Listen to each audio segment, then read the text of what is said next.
आचार्यमावाहयामि स्थापयामि पूजयामि कृष्णचार्यमावाहयामि स्थापयामि పూజయామి అందరిలోనూ నిన్నే చూస్తూ అంతర్యామిగా దర్శిస్తాం అందరి ద్వారా నిన్నే వింటూ ప్రణవంగా మేం భావిస్తాం జీవుల సేవను కావిస్తూ నిపద సేవను ఆశిస్తాం నీవే నేనని దర్శిస్తూ క్రీడిస్తూ మేం తరిస్తాం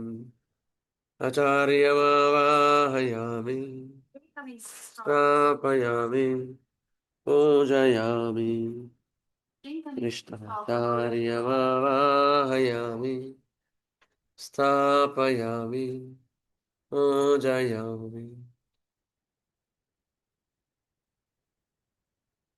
శుభోదయం అందరికి.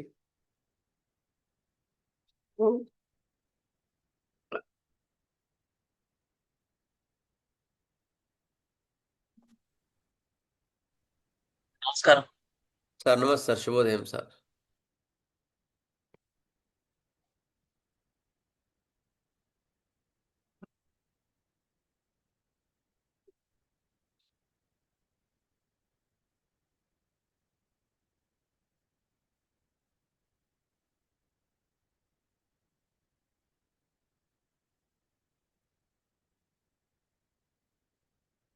ఈరోజు మనం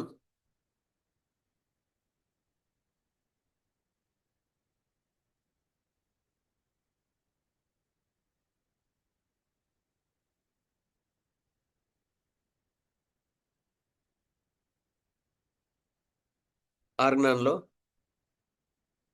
మన భగవద్గీత అయిన ఆర్గనాన్లో ఏం చదువుకుంటున్నాం? టాపిక్ ఆర్గనాన్లో మనం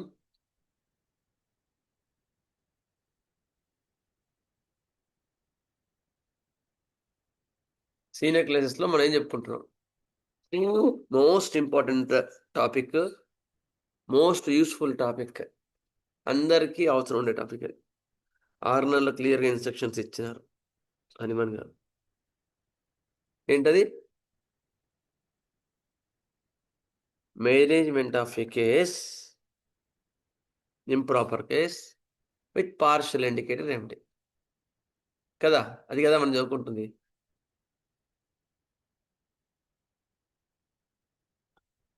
ఓకే, దాని గురించి మనం ఈ అపార్థంని మనం చెప్పుకున్న తర్వాత మనకు మన మిత్రుడు లైఫ్ సేవింగ్ డ్రగ్స్ చెప్తాడు. 170 అపార్థం. Hence in this as in every case where A change of the morbid state has occurred, the remaining set of symptoms now present must be enquired in to. ఒక medicine వేసిన తర్వాత మళ్ళీ second విజిట్లో మళ్ళీ ఒకసారి మళ్ళీ చూసుకోవాలి, సిమ్టమ్స్ ఏమున్నాయి అని చూసుకోవాలి. Without paying any attention to the medicine which at first prepared to be next in point of suitableness. అంటే అంతకుముందు ఒక మెడిసిన్, 2 మెడిసిన్స్ అనుకున్నాం అనుకో. ఒక మెడిసిన్ మనం వేసాము, తర్వాత నెక్స్ట్ ఇంకో మెడిసిన్ వేయలేదు. దాన్ని మైండ్లో పెట్టుకొని మనం ఎంక్వైరీ చేయరాదు. మళ్ళీ ఫ్రెష్గా ఎంక్వైరీ చేయాలి, మళ్ళీ ఫ్రెష్గా టోటాలిటీ ఆఫ్ సిమ్టమ్స్ తీసుకోవాలి. Another homeopathic medicine as appropriate as possible to the new state now before us must be selected. మళ్ళీ ఫ్రెష్గా ఎలాంటి ప్రిజుడైజ్ లేకుండా మళ్ళీ కేస్ టేకింగ్ తీసుకోవాలి. తీసుకొని మళ్ళీ కొత్తగా మళ్ళీ మందు స్టార్ట్ చేయాలి. ఈవెన్ కేస్ టేకింగ్ తీసుకుంటున్నప్పుడు కూడా మనకు ఎలాంటి కూడా పాత యొక్క సిమ్టమ్స్ మైండ్లో ఉండరాదు. గుర్తుపెట్టుకోండి. యాజ్ ఎ డాక్టర్గా unprejudiced as observer is the predominant and very very important aspect of the homeopathic doctor. గుర్తుపెట్టుకోండి. అన్ప్రిజుడైజ్డ్ అబ్జర్వ్ ఉండాలా. చెప్తాను, అది కూడా చెప్తాను next. If it should so happen, as is not often the case, that the medicine which at first appeared to be the next best seems still to be well adapted for the morbid state that remains, so much the more will it merits our confidence and deserve to be employed in preference to another. అయితే ఒకవేళ మళ్ళీ కొత్తగా case taking తీసుకొని prejudice ఏం లేకుండా తీసుకున్న తర్వాత కూడా కొత్త రెమెడీ వస్తే కొత్త రెమెడీ ఇవ్వండి. కొత్త రెమెడీ కాకుండా అంతకుముందు సెలెక్ట్ చేసిన 2 మెడిసిన్స్‌లో ఇంకో మెడిసిన్, రెండో మెడిసిన్ కూడా దొరికిందనుకో, అప్పుడు కూడా మనం చేయొచ్చు. అట్లాగా మనము పార్షియల్ ఇండికేటెడ్ రెమెడీస్‌తో వైద్యం చేయడం అనేది ఈ టాపిక్ ఇవాళతో ముగుస్తుంది. నేను నెక్స్ట్ క్లాస్‌లో ఏం చేస్తానంటే మొత్తం ఒక టాపిక్‌గా తీసుకుంటాను. టాపిక్‌గా తీసుకొని మీకు ఎక్స్‌ప్లెయిన్ చేస్తాను క్లియర్‌గా. ఎందుకంటే చాలా ఇంపార్టెంట్, మోస్ట్ యూజ్‌ఫుల్ టాపిక్ అనమాట ఇది. మాస్టర్ గారు ఇచ్చిన వైద్య విధానం మనం ఒకసారి చదువుదాము. సూత్రము 170.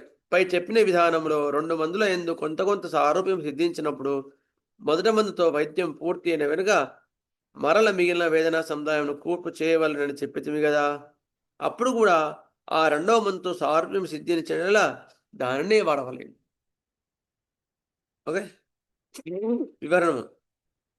కొంత సారూప్యం కలిగించిన 2 మందులను మనస్సును నిర్ణయించుకున్నప్పుడు దగ్గరగా ఉన్నాయి, కానీ ఏ మందు సెలెక్ట్ చేయాలో అర్థం కావట్లేదు. బ్రయోనియానా లేకపోతే నాట్రమోరా, ఇగ్నీషియానా లేకపోతే ఫెర్రమెటాలికమా, క్యూప్రమెటాలికమా, లైకోపోడియమా, ఆర్సినికమ్ ఆల్బమా, ఆర్సికలోమా, ఎకోనైటా. ఇట్లా కొన్ని దగ్గరగా ఉండే రెమెడీస్ కొన్ని ఉంటాయి. ఎకోనైటా, బెలడోనా, జెల్సేమియమా, బ్రయోనియానా, లేకపోతే ఇట్లా కొన్ని దగ్గరగా మనకు మైండ్లో తిడతా ఉంటాయి. ఈ రెమెడీయా అర్థం కావట్లేదు, మనం పోల్చుకోలేం కూడా. అట్లా 2 మందులు మనం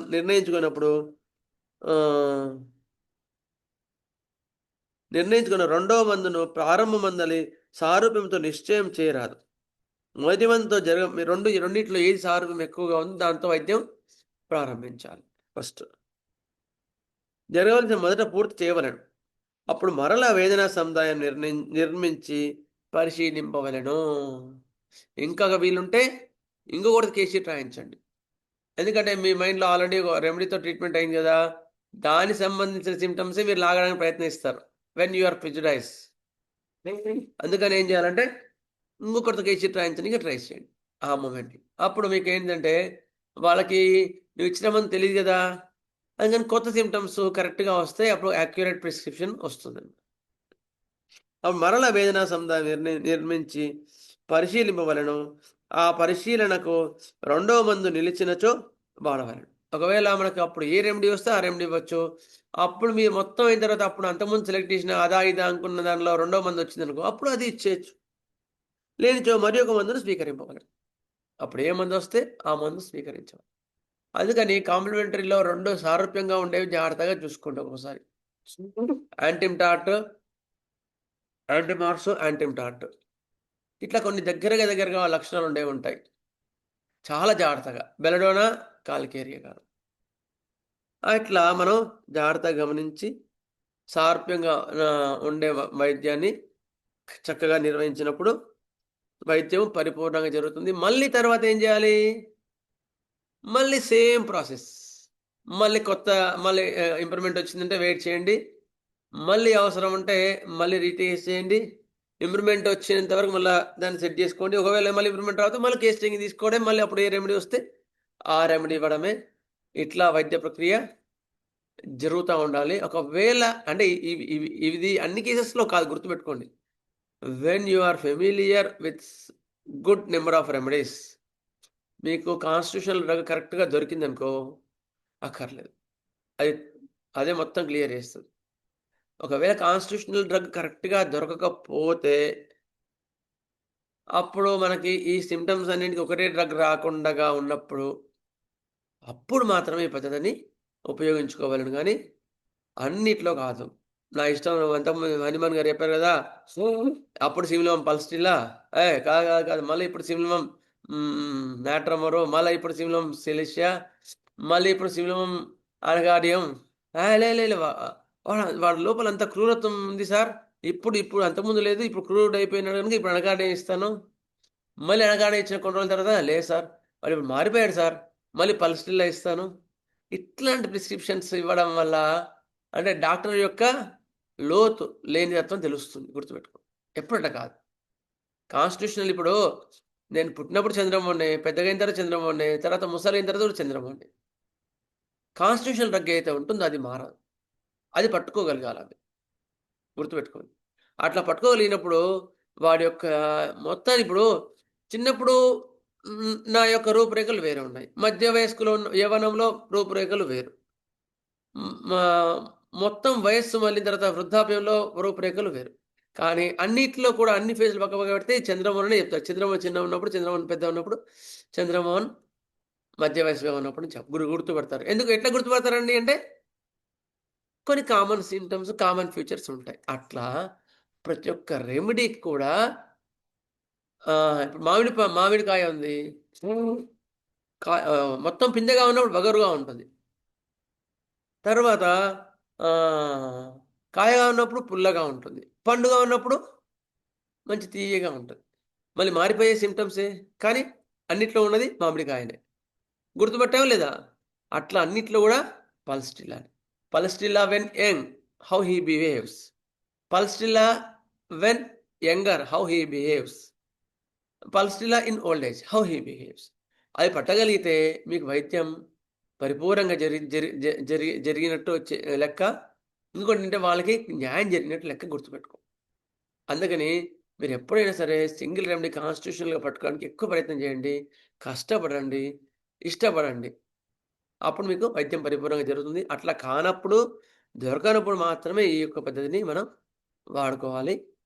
ఇప్పుడు మనకి లైఫ్ సేవింగ్ డ్రగ్స్ అంటే ప్రాణాపాయ పరిస్థితిలో ఎట్లా మనము ప్రాణాలని కాపాడొచ్చు కొన్ని హోమియో వైద్య విధానంలో. హోమియో వైద్య విధానం అంటే స్లో అని కాదు, గుర్తుపెట్టుకోండి. చాలా మందికి ఒక నోషన్ ఉంటుంది, మోకాల నొప్పులకి మళ్ళీ అటువంటి వాటికి హోమియోపతి స్లోగా అని.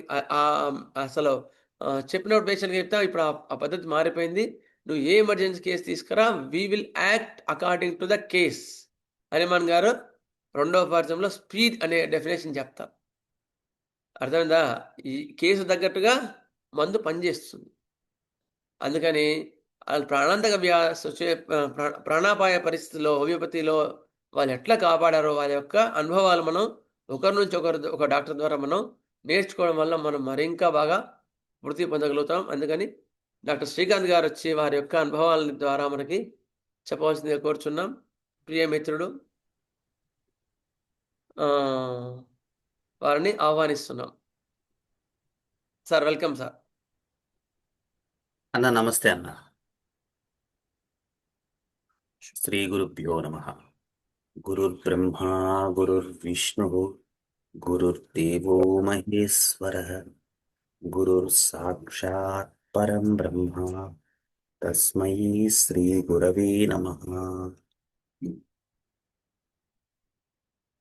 సో అందరికీ నమస్కారం అండి. మరోసారి నమస్కారం. మరోసారి ఈ ప్లాట్ఫామ్ ద్వారా మిమ్మల్ని అందరినీ కలవడం చాలా సంతోషంగా ఉంది. సో ఈవేళ నాకు ఇవ్వబడినటువంటి టాపిక్ లైఫ్ సేవింగ్ డ్రగ్స్ తోటి క్లినికల్ ఎక్స్పీరియన్స్. సో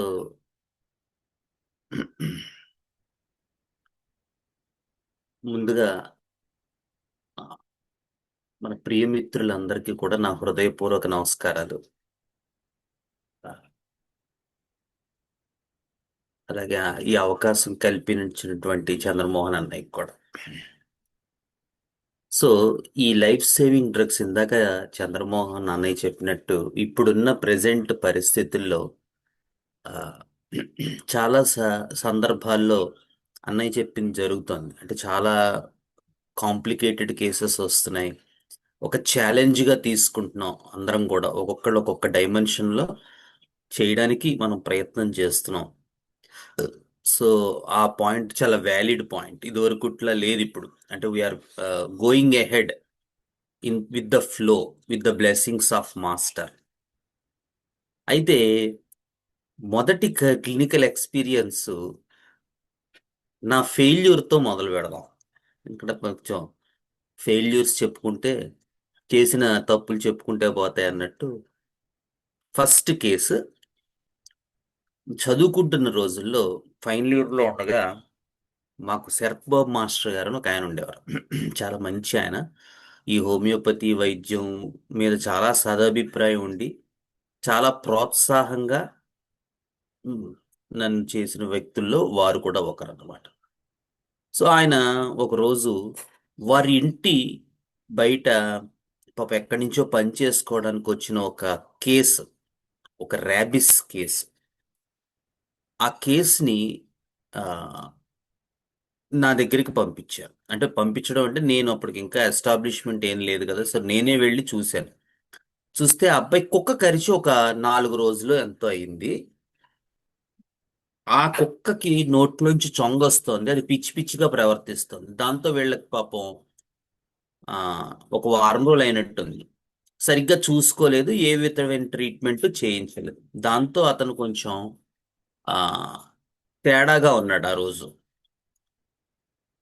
సో ఆ కుక్కని బట్టి నేను గెస్ చేసింది ఏంటంటే డెఫినెట్ గా ఇది ర్యాబిస్సే అని గెస్ చేశాను. ఎందుకంటే కుక్క బిహేవియర్ చాలా ఇదిగా ఉంది. ఇతనిది అప్పటికంత ఎగ్రెషన్ లేదు, కానీ ఇతను కూడా కొంచెం మధ్య మధ్యలో ఆ పరాకుగా మాట్లాడడం, జ్వరం ఎక్కువగా ఉండడం, నోట్లోంచి చొంగ రావడం, ఆ కుక్కలా అరవడం, అట్లా చేయడం. అంటే ఎగ్రెషన్ లేదు అప్పటికి.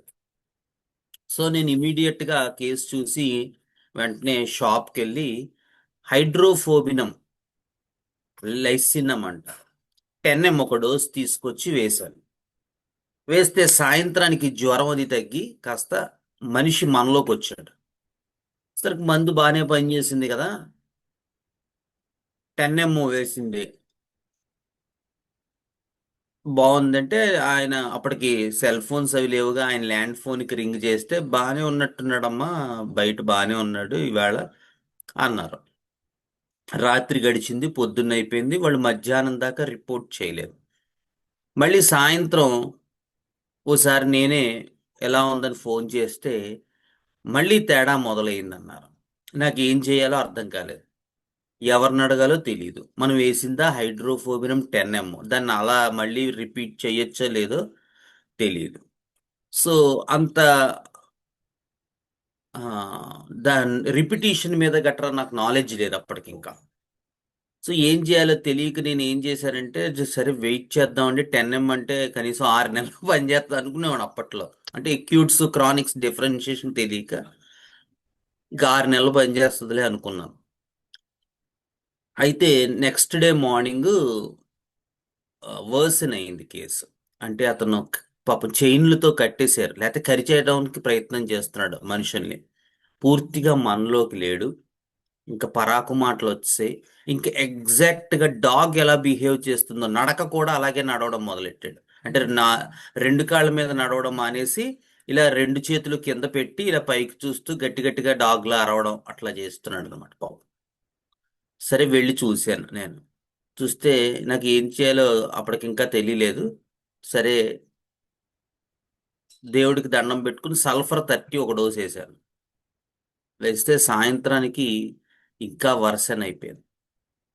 దాంతో వాళ్ళు గవర్నమెంట్ హాస్పిటల్కి తీసుకెళ్లారు, రాజమండ్రి జనరల్ హాస్పిటల్. తీసుకెళ్తే వాళ్ళు ఏం రాబం లేదండి, ఇది హైడ్రోఫోబియా, పేషెంట్ చనిపోతారని చెప్పేశారు. సరే ఒక రోజు 2 రోజుల్లో ఆ పేషెంట్ ఎక్స్పైర్ అయిపోయాడు. తర్వాత మాకు బుజ్జిగారు శ్రీశైలంలో హోమియోపతి క్లాసెస్ పెట్టారు. నేను, మా రాఘరావు గారు, శర్మ గారు అందరం వెళ్ళాం దానికి. సరే ఆ క్లాసెస్లో నేను ఎప్పుడో వీలు చూసుకుని ఈ కేసు బుజ్జిగారికి చెప్పాను. సరే ఇలా జరిగిందండి, కేసు మంచి ఇంప్రూవ్మెంట్ వచ్చింది, ఆ, మళ్ళీ ఒక 1 డే తర్వాత వర్సన్ అయిపోయింది, ఏంటో తెలియలేదు అంటే, లేదయ్యా అటువంటి కేసుల్లో రిపీట్ చేయాలి అన్నారు. అంటే మరి మాస్టర్ గారు 6 నెలలు పనిచేద్దానంటే అది క్రానిక్ కేసులు అయ్యా, ఎక్యూట్లో అలా ఉండదు, ఈ కేసులో రిపీట్ చేస్తుంటే మనకి ఫలితం ఇంకోలా ఉండేది. సో ఒక్కొక్కసారి రిపిటేషన్ అనేటువంటిది చాలా అవసరం అని చెప్పారు. దాంతో నాకు ఏడుపు వచ్చింది. అయ్యో, మనం ఒక కేసు అనవసరంగా రిపీట్ చేయలేక మన చేతుల్లో పాడు చేసామని కొన్ని రోజులు నేను డిప్రెషన్లోకి వెళ్ళాను. అయితే మా గురువు గారు సుబ్రహ్మణ్యం గారని ఉన్నారు. సో ఏడుస్తుంటే ఆయన ఒక రోజు వచ్చి, ఎందుకు అంత వర్రీ అవుతున్నావు, నువ్వు చేయగలిగేది నువ్వు చేసావు కదా నీ నాలెడ్జ్ పరంగా అంటే. లేదండి, మనకి మీరే చెప్పారు కదా మనకి భగవంతుడు అవకాశం ఇస్తాడని, నేను ఆ అవకాశాన్ని దుర్వినియోగం చేశాను, ఆ బాధ నన్ను వదలట్లేదు అన్నాను. అంటే ఆయన అన్నారు, ఒకటి గుర్తుపెట్టుకో, జరిగిపోయిన వాటిని మనం మార్చలేం, కానీ దీన్ని ఒక అనుభవంగా తీసుకుని నువ్వు హోమియోపతి అనేటువంటి దాంట్లో ఎవ్వరు ఏం చెప్పినా నేర్చుకోవడానికి ఎప్పుడూ సిద్ధంగా ఉండు. అంతేగాని పలానాది నేర్చుకుంటాను పలానాది నేర్చుకోను అట్లా అనుకోకుండా శాస్త్రాన్ని శాస్త్రంగా తీసుకుని, ఎవరు గనక మనకి ఒక క్లినికల్ ఎక్స్పీరియన్స్ ఏదైనా చెప్తున్నట్టయితే, ఒక్కొక్క డైమెన్షన్ డ్రగ్కి చెప్తున్నట్టయితే, దాన్ని కూడా నీ అమ్ముల పొదిలోకి చేర్చుకోవడానికి సిద్ధంగా ఉండే ఒక విలుకాడిలాగా నువ్వు ఉండాలి. అది మనకు ఒక మార్గదర్శకత్వంగా ఈ ఈ సంఘటన మన జీవితాన్ని మరల్చాలి అని వారు చెప్పడం జరిగింది. సో అప్పటిచ్చి కూడా వారి అడుగుజాడల్లోనే నడుస్తూ, ఎవరు మనకి హోమియోపతి వైద్య విధానంలో ఏ రకమైనటువంటిది చెప్పినప్పటికీ కూడా దాన్ని మళ్ళీ మనం చాలా సదుద్దేశంతో తీసుకుని, వారి ఎడల మనం ఎప్పుడు విద్యార్థిగానే ఉంటూ, హోమియోపతి విద్యార్థిగా ఎప్పుడు నన్ను నేను జాగ్రత్తగా చూసుకుంటూ నేర్చుకుంటూ ఈ ప్రయాణాన్ని కొనసాగిస్తున్నాను. సో ఇది ఎందుకు చెప్పానంటే, లైఫ్ సేవింగ్ డ్రగ్స్ అని రిపిటీషన్ తాలూకు ఇంపార్టెన్స్ అంటే మీకు ఇదివరకు కూడా తెలుసు. యూజువల్గా నేను నా ఫెయిల్యూర్స్ని ఎక్కువ చెప్పుకుంటాను ఇన్స్టెడ్ ఆఫ్ మై సక్సెస్. ఎందుకంటే those will be the guiding stones, మనకి అవే మనకి ఆధారం. మిస్టేక్స్ చేయకుండా మనల్ని కాపాడేటువంటివి అవే. సో మనం ఎప్పుడూ కూడా ఫెయిల్యూర్స్ని ఎప్పుడూ మర్చిపోకూడదు. ఓకే, ఒక్కొక్కసారి ఏం జరుగుతూ ఉంటుందంటే, పేషెంట్ అజ్ఞానం చేత ఒక్కొక్కసారి పాపం వాళ్ళు కొంతమంది ఏంటంటే క్రానిక్ కేసెస్ని వాళ్ళు ఏమనుకుంటారంటే ఎక్యూట్గా ట్రీట్ చేయాలనుకుంటారు. అంటే వాడికి ఒక 10 ఏళ్ల నుంచి ఒక సమస్య ఉంటుంది, లేకపోతే 5 ఏళ్ల నుంచి ఉంటుంది, తగ్గితే యూరిన్ అయిపోతూ ఉంటుంది అనుకుందాం. వాడు ఒక నెలలో 2 నెలల్లో వాడి ఏమన్నా ఇంకా తగ్గలేదని మానేస్తారు కొంతమంది, లేదా ఇన్కాంటినెన్స్ ఆఫ్ యూరిన్ ఉంటుంది, లేదా స్ట్రక్చర్ యురిత్రా అని ఉంటుంది. ఇలా రకరకాల జబ్బులు. ఇవి ఏంటంటే చాలా deep and long acting diseases. వాటికి deep and long acting remedies కావాల్సి వస్తాయి. కానీ పాపం పేషెంట్ ఏమనుకుంటాడంటే, ఓ 2-3 నెలల్లో 6 నెలల్లో వాడాక ఆ పెద్దగా అంటే దాని తర్వాత వచ్చే పర్యావసనాలు వాళ్ళు మిస్ అయిపోయి, అవేంటో తెలుసుకోక, కేవలం ఆ వాడిన ఆ కొద్ది టైం పీరియడ్లోనే హోమియోపతి తెలిసిన వాళ్ళు కూడా ఇదే మిస్టేక్ చేస్తుంటారు. అది చిత్రం. తెలియని వాళ్ళు చేశారంటే పర్లే, హోమియోపతి నేర్చుకుంటూ హోమియోపతి గురించి అవగాహన ఉన్నవాళ్ళు కూడా they expect results at an early time. అందుకని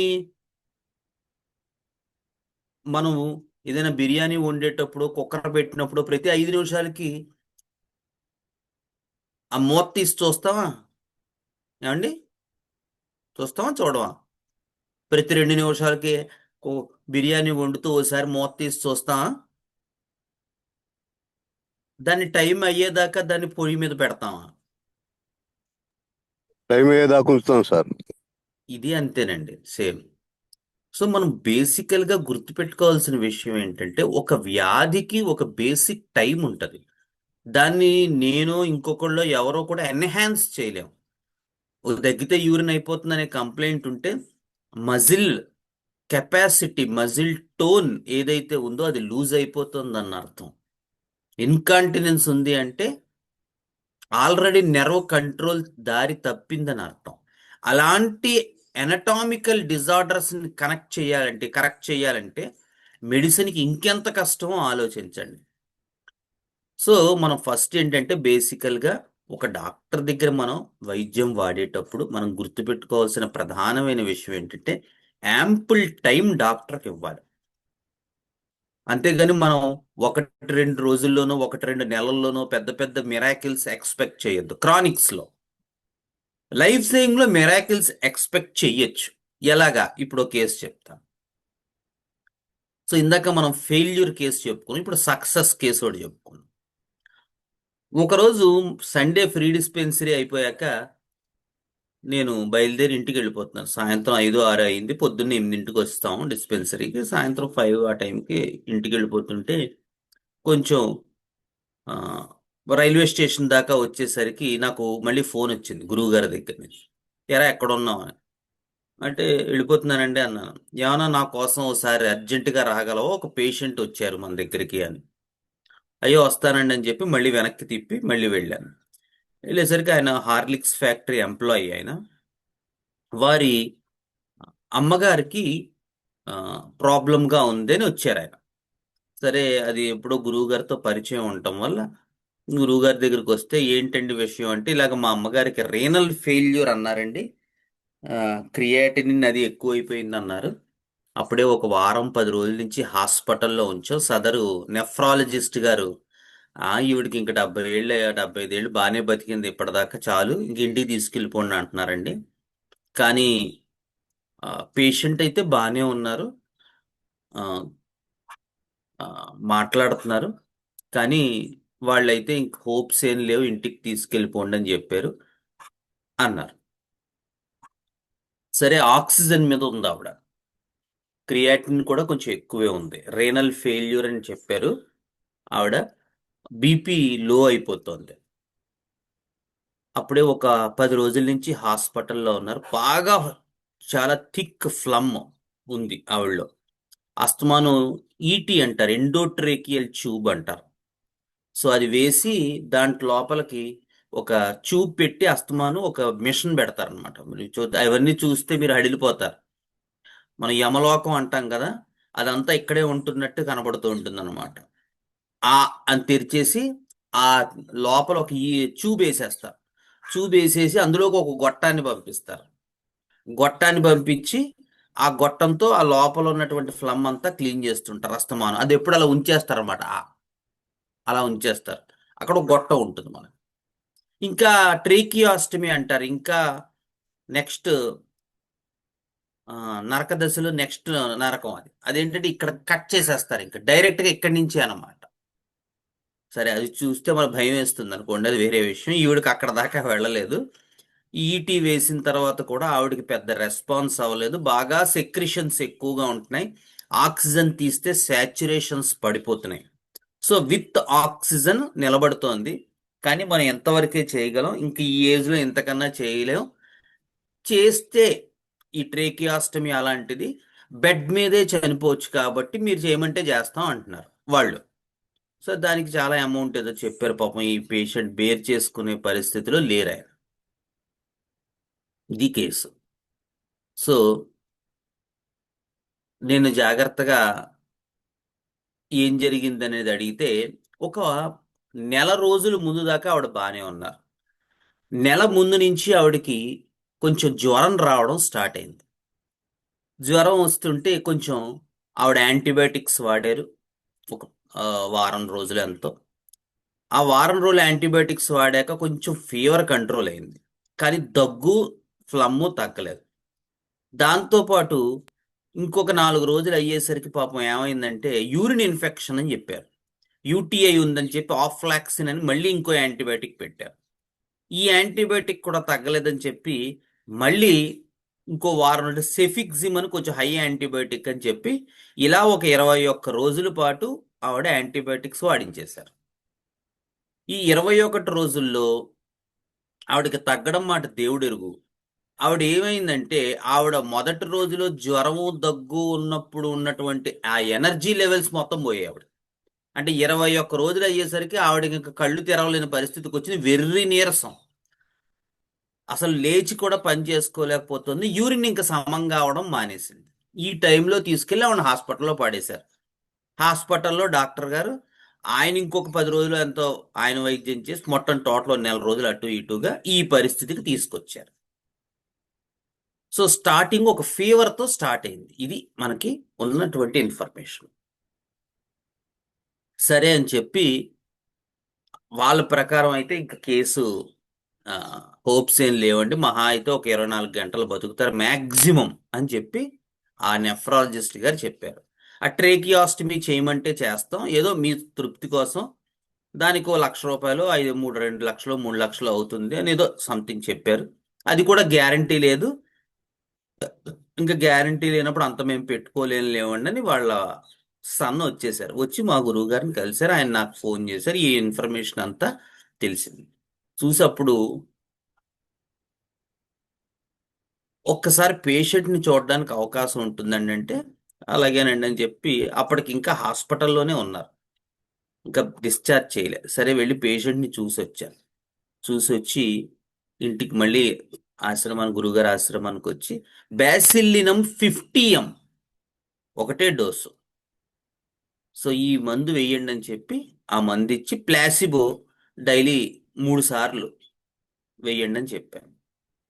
వేసి ఒక 3 రోజుల తర్వాత ఆవిడని ఇంటికి తీసుకొచ్చారు.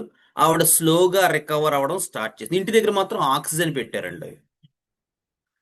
ఒక వారం రోజుల తర్వాత ఏంటంటే పేషెంట్ నెమ్మదిగా <3x స్టార్ట్ చేసాం 3 రోజుల తర్వాత.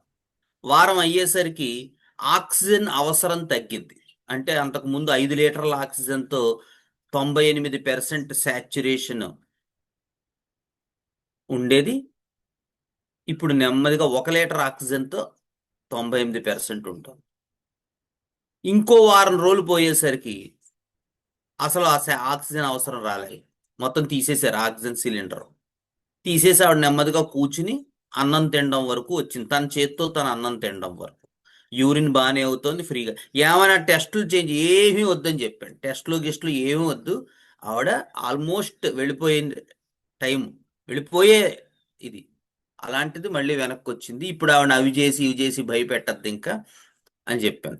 ఆవిడ ప్రోగ్రెస్ అవుతోంది, జనరల్స్ ఇంప్రూవ్ అవుతున్నాయి, శుభ్రంగా తింటోంది, నిద్రపోతోంది, ఆక్సిజన్ అవసరం లేదు, యూరిన్ అవుతోంది, మోషన్ అవుతోంది, ఇంకేం కావాలి మీకు అంటే పాపం ఆయన కొడుకు మన మాట విన్నాడు అప్పటికే.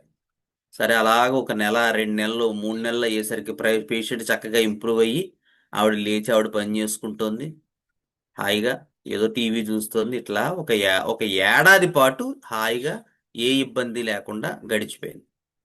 ఏడాది తర్వాత ఆవిడ మళ్ళీ సిక్ అయ్యారు.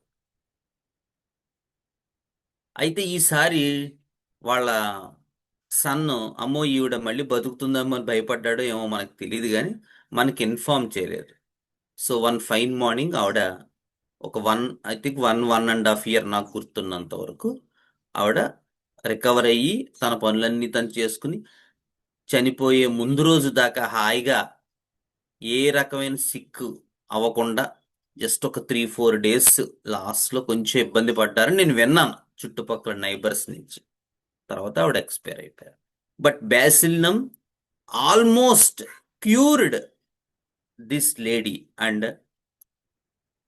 Escaped from the death bed. So ఇటువంటి కేసెస్లో చాలా అద్భుతమైనటువంటి రెమెడీ బ్యాసిలినం తాలూకు పూర్తి స్థాయి మా గురువు గారు డాక్టర్ ఈవిఎం ఆచార్య బుజ్జి గారు అంటారు. ఆయన దగ్గర నేను ఆల్మోస్ట్ ఒక 3 ఏళ్ళు ఉన్నాను. నేను అంటూ ఉండేవాడిని ఎప్పుడైనా ఆయన దగ్గర, మీరు బ్యాసిలినం మీద బుక్ రాయండి అని చెప్పి. ఎందుకంటే వైడ్ అప్లికేషన్ ఆఫ్ బ్యాసిలినం అన్నది మనకి లిటరేచర్లో ఎక్కడా ఇవ్వబడలేదు. హోమియోపతి లిటరేచర్లో ఒక్క డాక్టర్ ఈవిఎం ఆచార్య ఆయన మాత్రమే దాన్ని అన్ని రకాల అద్భుతంగా ఉపయోగించడం అనేది చేశారు. So this case is a tribute to doctor E V M Acharya. ఎందుకంటే ఆయన ఇచ్చిన గైడ్ లైన్స్ వల్లే ఈ కేసును మనం సాల్వ్ చేయగలిగాం. చాలా అద్భుతమైనటువంటి రిజల్ట్ వచ్చింది. ఆల్మోస్ట్ 1.5 year పాటు ఇంకొక 24 గంటల్లో చనిపోతారన్నటువంటి పేషెంట్ ఆల్మోస్ట్ ఏడాదిన్నర బతికింది. So great work by bacillinum and salute to doctor E V M Acharya. ఇది ఇలాంటి కేసెస్లో మల్టీ ఆర్గాన్ ఫెయిల్యూర్ అంటారు. అలోపతి గురి అవగాహన ఉన్న వాళ్ళకి, హోమియో స్టూడెంట్స్కి కొంచెం అర్థం అవుతుంది. అంటే ఆర్గాన్స్ ఒక్కొక్కటి పాడైపోతుంటాయి, ఇంకా లాభం లేదని చెప్పేస్తూ ఉంటారు పాపం. అలాంటి వాటిల్లో కూడా నిజంగా మనకి అవకాశం దక్కితే అద్భుతంగా పనిచేస్తుంది. సరే, ఇలాంటిదే ఇంకో కేసు చెప్తాం. ఒకరోజు వైజాగ్లో ఉండే నా మిత్రుడు ఒక ఆయన, నా పేషెంట్, ఆయన చాలా పెద్ద పొజిషన్లో ఉన్నారు. ఆయన సో మంచి బిజినెస్ మ్యాగ్నెట్ అన్నమాట. ఆయన అర్జెంటుగా ఫోన్ చేశారు, డాక్టర్ గారు మా పెద్దమ్మ గారు సడన్గా సిక్ అయ్యారండి. ఆల్మోస్ట్ ఒక 75 ఉంటాయి, షుగరు బీపీ అన్నీ ఉన్నాయి. ఆవిడకి అప్పుడే ఒక 2-3 రోజుల నుంచి బాగోట్లేదు. మేము హాస్పిటల్లో జాయిన్ చేసాం. హైపోనాట్రీమియా అంటే సోడియం లెవెల్స్ పడిపోయాయి. మీరు ఏమైనా చేయగలరా? వాళ్ళైతే ఇంకేం చేయలేమన్నారు. 2 రోజులు ఏవో చేశారు వాళ్ళు. ఇంకా ఫర్దర్గా చేయడానికి ఏంటంటే, ఈవిడ చాలా సన్నగా ఉంటారు పేషెంట్, నేను వీడియో కాల్లో చూశాను. ఒక్కసారి మనం ఏమైనా చేయగలమా అన్నారు. అంటే సరే ప్రయత్నం చేద్దామని, పేషెంట్ ఎలా ఉన్నారు, అసలు పేషెంట్ మనలో లేరండి, అప్పుడే 2 రోజులు అయింది, మగతగా ఉంటున్నారు, సెమీ కాన్షియస్, మధ్య మధ్యలో ఏవో పరాకుల మాట మాట్లాడుతున్నారు కానీ ఆన్సరింగ్ సరిగ్గా లేదు. మనం దాన్ని ఏమంటారు, పేరు అడిగితే చెప్తున్నారు, తర్వాత మళ్ళీ మగతలోకి వెళ్ళిపోతున్నారు అని చెప్పారు. సరే అయితే వీడియో కాల్ ఆన్ చేయండి అన్నారు. సరే వీడియో కాల్ ఆన్ చేస్తే వాడు ఒక హాస్పిటల్లో ఉన్నారు. ఆ హాస్పిటల్లో డాక్టర్ గారు, అదే డ్యూటీ డాక్టర్ ఎవరో ఆయన చెప్తున్నాడు అనమాట, అమ్మ కష్టం అమ్మ, ఈ ఏజ్ కదా, సోడియం లెవెల్స్ 110కి వచ్చేసేయి, 110 115 ఉన్నాయి, 135 దాకా ఉండాలి. సో ఆవిడ ఇంకా మనలో లేరు, బ్రెయిన్ కోఆపరేట్ చేయట్లేదు, షుగరు బీపీ ఉన్నాయి కదా, అది ఇది అని ఏదో చెప్తున్నాడు ఆయన డ్యూటీ డాక్టర్. ఈవిడ పక్కనే వింటోంది. సరే పేషెంట్ చూపిస్తే పేషెంట్ ఇలా పడుకుని ఉంది. ఆ ఆ ఆ ఆ అంటోంది ఆవిడ. సరే అయితే ఇంటికి పోనీ, ఇక్కడ హాస్పిటల్లో ఇబ్బంది కదని ఇంటికి తీసుకెళ్ళిపోమంటారంటే, మీరు సెలైన్లు అవి ఇంటి దగ్గర పెట్టించుకుంటారంటే పెట్టించుకుంటాం అన్నారు వాళ్ళు. సరే అయితే మీరు తీసుకెళ్ళిపోండి, ఈ హాస్పిటల్ వాతావరణం ఆవిడకి పట్టలేదేమో, మళ్ళీ ఇన్ఫెక్షన్స్ వస్తాయి అన్నాడు ఆయన కూడా. సరే వీళ్ళు తీసుకెళ్తున్నారు, తీసుకెళ్ళి మళ్ళీ కాల్ చేస్తాను పెట్టేశారు. సరే ఆయన లైన్లో ఉన్నారు, వీడియో అయితే ఆఫ్ చేస్తారు, ఆడియో లైన్లో ఉన్నారు. ఇప్పుడు ఈ ఏదైతే పేషెంట్ ఎవరైతే ఉన్నారో ఆవిడ్ని ఒక స్ట్రెచ్చర్ మీద పడుకోబెట్టారు, అది అలా లిఫ్ట్ దాకా తీసుకెళ్తున్నారు. లిఫ్ట్ దాకా తీసుకెళ్తుంటే ఈ ఈయనేమో నాతో వీడియో ఆఫ్ చేసి ఆడియోలో ఉన్నారు. పేషెంట్ జాగ్రత్తగా తీసుకెళ్ళండి, జాగ్రత్తగా తీసుకెళ్ళండి అంటున్నాడు ఈయన, తగులుతుంది అది ఇది అని. ఈవిడ ఇలా తీసుకెళ్తూ ఉంటే ఆ లిఫ్ట్ డోరు ఆవిడికి సరిగ్గా వెయ్యకపోవడం ఏదో జరిగి ఆవిడకి టచ్ అయింది. డోర్ మొత్తం కాకపోయినా వాలో మరి మనకి ఏం టచ్ అయింది తెలియదు. అయ్యి బాబు చచ్చిపోయాను రా దేవుడా, చచ్చిపోయాను రా దేవుడా అంది ఆవిడ. నాకు ఆశ్చర్యం వేసింది, ఏమిటిది ఈవిడ ఇలా అందని ఆయన్ని అడిగాను, అసలు ఏం జరిగిందండి ఇప్పుడంటే. అయితే ఏదో ఆవిడని పాపం ఇలా తీసుకెళ్తున్నారంటే, ఆవిడ కొంచెం పెద్ద ఇదిగా ఉంటారు పర్సనాలిటీ. సో అది తగిలినట్టుంది కాలో చెయ్యో, దాంతో ఆవిడ చచ్చిపోయాను అంటున్నారు ఇదంతా ఆడియోలో జరుగుతుంది. ఒకసారి ముట్టుకుని చూడండి అన్నాను నేను. అప్పుడు మన ఫ్రెండ్ ఆయన ఆవిడని ఇలా ముట్టుకుంటే, అమ్మో బాబోయ్ చచ్చిపోయినరా బాబోయ్, చచ్చిపోయినరా, ఎవడో నొక్కేసాడు రా బాబు అంటుంది ఆవిడ. ఆవిడ మాట్లాడడం లేదు, ఆవిడ అడిగితే సమాధానాలు చెప్తోంది, మగతలో ఉన్నట్టుగా ఉంది, సెమీ కాన్షియస్గా ఉంది. కానీ ఆవిడకి ముట్టుకుంటే, ఏదైనా టచ్ అయితే ఆవిడ గట్టిగా అరిచేస్తుంది, చచ్చిపోయినరా బాబు, చచ్చిపోయినరా బాబు, అది ఇది అని. ఇది అక్కడ ఉన్నటువంటి పెక్యులియారిటీ. ఒక హైపోనాట్రిమియా కేసు. ఇంకా కుదరదని చెప్పి ఇంటికి తీసుకెళ్ళిపోమంటే వాళ్ళు ఇంటికి తీసుకెళ్ళిపోతున్నారు. ఆన్ ద వేలో అదే టైంలో పేషెంట్ మనకి ఫోన్ చేయటం వల్ల, అదే మన ఫ్రెండ్ మనకు ఫోన్ చేయటం వల్ల ఈ సిమ్టమ్ మనకు తెలిసింది. ఏం డ్రగ్ పడుతుందండి? Very good, very good, very nice. చూసారా, అందరూ చక్కగా చెప్తున్నారు. సో లైఫ్ సేవింగ్ డ్రగ్స్ మీరు కూడా చక్కగా చేయొచ్చు, కానీ అది పట్టుకోవాలి. సో ఈ కేసులో ఆర్నికా 1 ml ఒక డోస్ ఇమీడియట్ గా వేయమన్నాను. సరే, ఇమీడియట్ గా మన ఫ్రెండ్ ఆయన ఈవిడ్ని అంబులెన్స్ ఎక్కించి ఇంటికి తీసుకెళ్ళిపోమని ఆయన హోమియోపతి షాప్కి వెళ్ళి వైజాగ్లో మన ఆర్నికా 1 ml ఒక 10 మాత్రలు తీసుకుని వెళ్ళి ఆవిడ నోట్లో వేశారు. నోట్లో వేసేసరికి సాయంత్రానికి ఆవిడ కళ్ళు తెరిచిందండి. కళ్ళు తెరిచి నాకు ఆకలి వేస్తుంది ఏదైనా పెట్టమంది. దాంతో పాపం వీళ్ళు కాస్త పాలు అది ఇచ్చారు. స్లోగా ఆవిడ హైపోనాట్రియం కేస్ స్టేట్ నుంచి బయటికి రావడం మొదలు. ఈయన అంటాడు, మన ఫ్రెండ్, ఏమని ఇంకో డోస్ ఏమంటారంటే, అలా వేయకూడదండి బాబు, బాగుంది కదా, అది అలా ఉంచండి అన్న. అలా చాలా రోజులు అదే మెడిసిన్ ఏమీ వేయలేదు, లెస్తిన్ 3x వేస్తే ఆవిడ ఇప్పుడు కూడా ఇంకా సజీవంగానే ఉన్నారు, అంతా బాగున్నారు, శుభ్రంగా లేచారు, ఆవిడ పని చేసుకుంటున్నారు. పెద్దావిడే బాగా, ఏమీ ఇబ్బంది లేదు. ఆ షుగర్కి బీపీకి ఇంగ్లీష్ మందులు వాడుకుంటూ జాగ్రత్తగా పచ్చం చేసుకుంటూ ఇది జరిగి అప్పుడే 2 ఏళ్ళు పైన అయింది.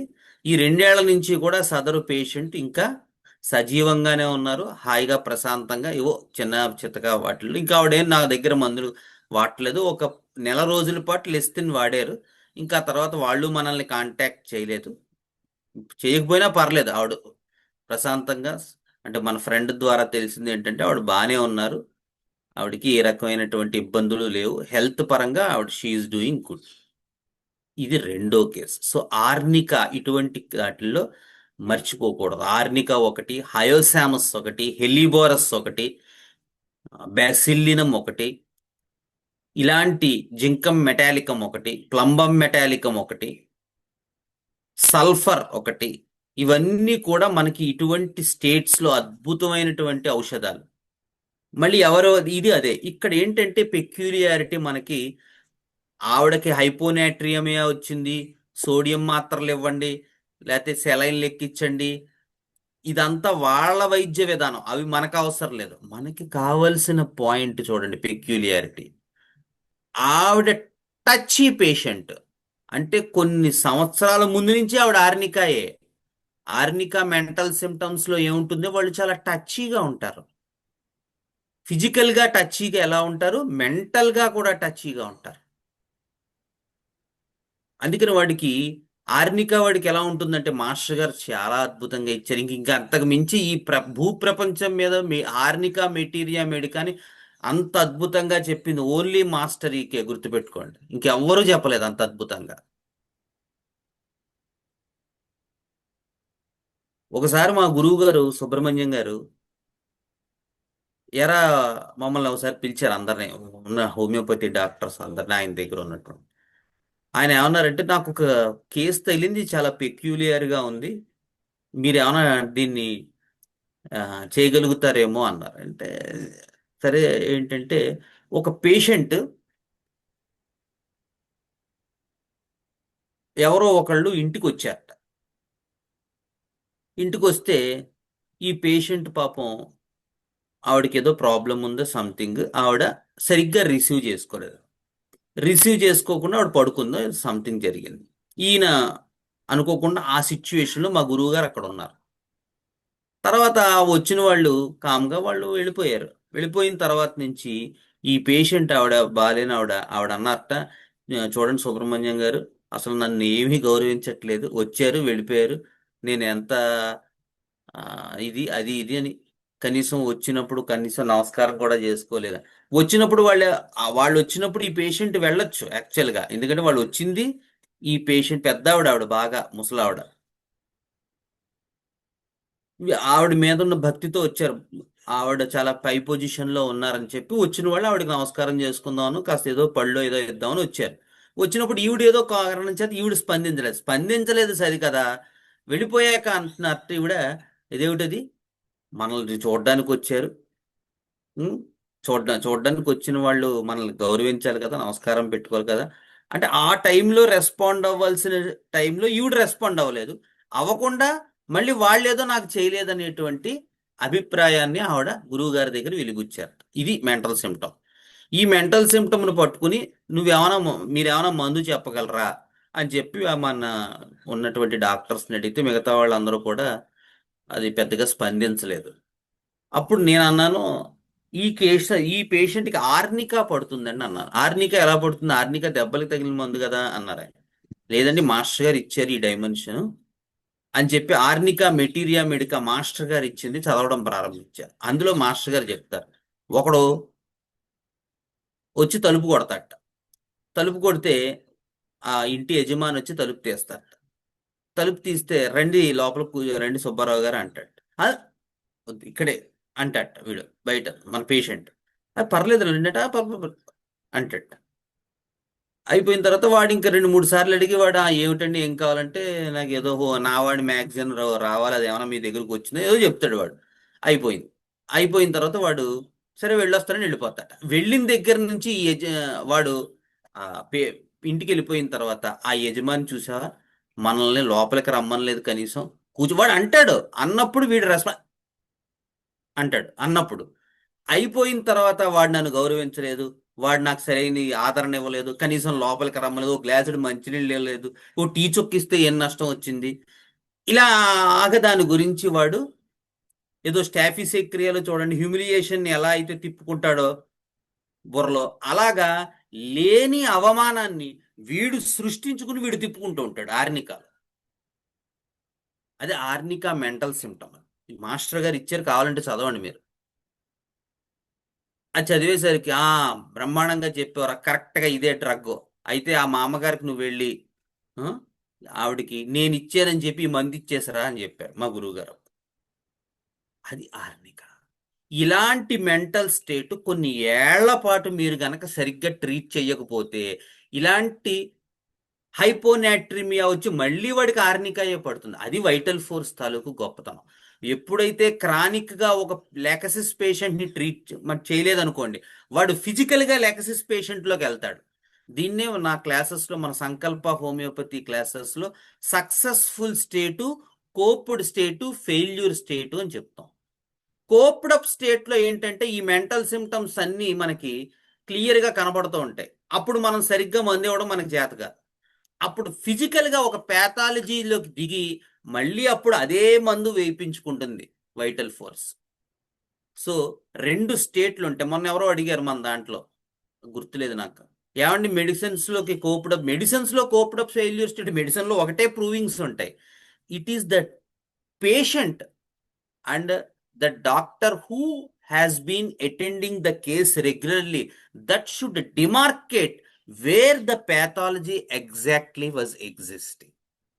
అది మనం జ్ఞాపకం పెట్టుకోండి. సో ఆర్నికాలో అలా ఉంటుంది. క్రానిక్ ఆర్నికా పేషెంట్స్ డెల్యూజన్ ఉంటుంది వాళ్ళకి. ఏదో వాళ్ళ టచీనెస్ అంటే అది అక్కడ ఫిజికల్ టచీనెస్ ఎలాగో ఎగ్రవేషనే, మెంటల్గా కూడా వాడు చాలా టచీగా ఉంటాడు అందరితో. అదే ఫ్యామిలీలో మీరు ముందుకెళ్తున్న కొద్దీ క్యాలెంజులా ఆర్నికాలో ఈ అభిప్రాయం కొంతే ఉంటుంది, క్యామెలాలో కొంచెం పెరుగుతూ ఉంటుంది. అందుకని వాడు లేని అవమానాన్ని వాడు వీడిని అనకపోయినా వీడు అన్నాడని చెప్పి వీడు తిరిగి అంటూ ఉంటాడు క్యామెలాలో. మూడవది సినా, అదే ఫ్యామిలీ, వీళ్ళు ఇంకా పీవిష్గా ఉంటారు, పేచీగా ఉంటారు. అందుకని క్రానిక్ సినా పేషెంట్స్ మీకు తెలుసు కదా, తెక్క పేచీలు, అడిగింది ఇస్తే కింద పడికి విసిరేస్తాడు. క్యాప్రిషియస్నెస్ అంటారు. బొమ్మ కావాలి నాకు, పింక్ బొమ్మ కావాలంటాడు వీడు, పింక్ బొమ్మ తెచ్చి నాకు ఇది వద్దు నాకు నీలందే కావాలంటాడు. క్రానిక్ సినా పేషెంట్స్ అలా ఉంటారు, తిక్క పేచి, వాడికి ఏం కావాలో వాడికే తెలియదు. మీరు తీరా ఇచ్చింది విసిరి కొడతాడు, లేకపోతే మీ మొహం మీద ఉమ్ముతాడు. ఇంకా ముందుకెళ్తున్న కొద్దీ ఇవన్నీ ఒకటే ఫ్యామిలీ. మీరు చూడండి యుపటోరియం పెర్ఫ్, అది ఎక్కువ మనకి జ్వరంలో ఇండికేట్ అవుతుంది. బ్రేక్ బోన్ ఫీవర్స్ అంటాం, ఎముకలు విరిచేస్తున్నట్టు నొప్పి వస్తుంది. అలాగే ఖచ్చితంగా జ్వరం ఎక్కువగా ఉన్నప్పుడు వామిటింగ్ అవుతుంది యుపటోరియం పెర్ఫ్.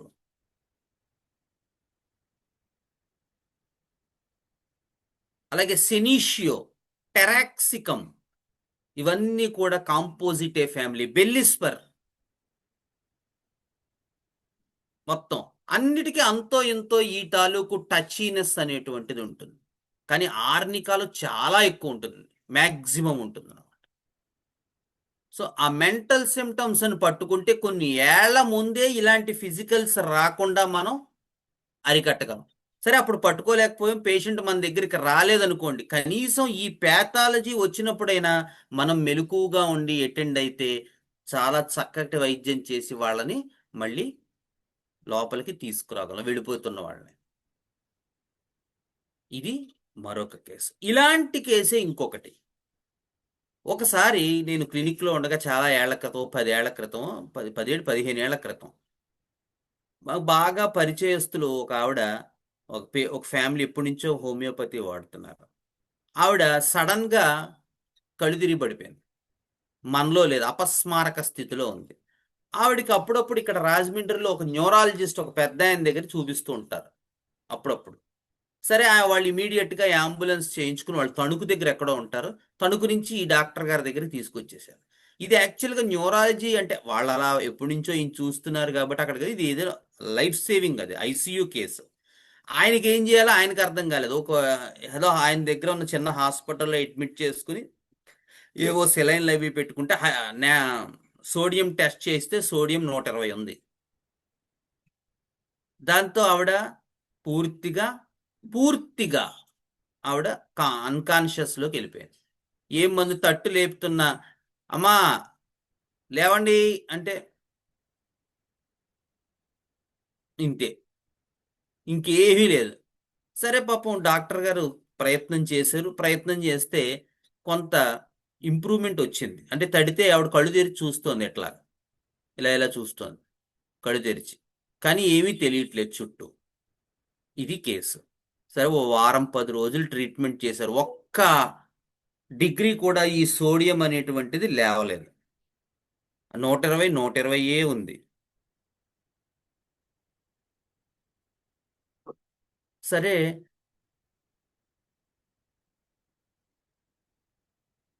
డాక్టర్ గారు అన్నారు, ఏమండి మనం ప్రయత్నం అంతా చేసాం, ఇంకా ఇంతకు మించి ఈవిడ కేసులో మనం ఏం చేయలేం, ఆవిడ సోడియం లెవెల్స్ పెరగట్లేదు ఎంత ప్రయత్నించినా, కాకపోతే కొంచెం మగత నుంచి బయటకు వచ్చింది, కాస్త మనం తడితే లేస్తోంది, చూస్తోంది, మంచినీళ్ళు తాగుతోంది, సెలైన్లు అవి పెట్టుకుని అన్నాళ్ళు ఉంటుంది, ఇంటికి తీసుకెళ్ళిపోండి, ఇక్కడ ఏం చేస్తారు, కొత్త ఇన్ఫెక్షన్స్ వచ్చేస్తాయి అన్నాడు ఆయన. సరే అదే అంబులెన్స్లో తణుకు తీసుకెళ్తూ, ఎందుకైనా మంచిది ఓసారి శ్రీకాంత్ గారిని కలుద్దాం అని, ఇంతకుముందు నా దగ్గర వాడారు ఆవిడ. సరే ఆ పేషెంట్ తీసుకొచ్చారు మన దగ్గరికి, బయట హాస్పిటల్ బయట అంబులెన్స్ ఉందండి, మీరు బయటకు వచ్చి చూడండి అన్నారు. నేను వెళ్ళేసరికి చూస్తున్నా కదా ఏంటంటే, ఆవిడ కంప్లీట్గా, ఏమండి లలిత గారు లేవండి లేవండి అంటే, బాగున్నారా అన్నారు నన్ను. బాగున్నాను, మీరు ఎలా ఉన్నారన్నాను. ఏమీ బాగాలేనంది ఆవిడ. సరే ఇంకా ఏమున్నాయి చెప్పండి మీ బాధలో అన్నాను. అయితే నాకు అందులో బాగా కనిపించింది ఏంటంటే, ఆవిడ చాలా భయంగా ఉన్నారు. ఇలాంటి స్టేట్లో కూడా విపరీతమైన భయం. నన్ను అడిగిన 2 ప్రశ్నలు రెండో మూడో మాట్లాడారు. అందులో ఏంటంటే, నేను బతుకుతానా, నేను చచ్చిపోతానా, నా పరిస్థితి ఏంటి, ఇవి అంటే మాట్లాడుతున్నారు అప్పటికి. అంటే హాస్పిటల్కి తీసుకెళ్లేసరికి పరిస్థితి అసలు లేదు. అయితే మాట అయితే పెరిగింది కానీ సోడియం లెవెల్స్ పెరగలేదు. అది 120 ఉంది. కొంచెం మగత నుంచి బయటకు వచ్చారు, మనతో మాట్లాడుతున్నారు, మాట మాట కలుపుతున్నారు, మనం అడిగిన దానికి చెప్తున్నారు, అంతవరకు బాగానే ఉంది. ఇంకొకటి ఏంటంటే నాకు అర్థమైంది, ఎంత భయం, చచ్చిపోతానేమో అనే భయం విపరీతంగా ఉంది. దాంతోపాటు ఆవిడ అంటే అంటే ఆవిడ ఇంతకుముందు నాకు తెలుసు కాబట్టి, ఆవిడ జనరల్గా చాలా టాకెటివ్ పేషెంట్, అంటే చాలా ఎక్కువ మాట్లాడతారు, అవసరం ఉన్నా లేకపోయినా బాగా లొక్వేషియస్ పేషెంట్ అనమాట.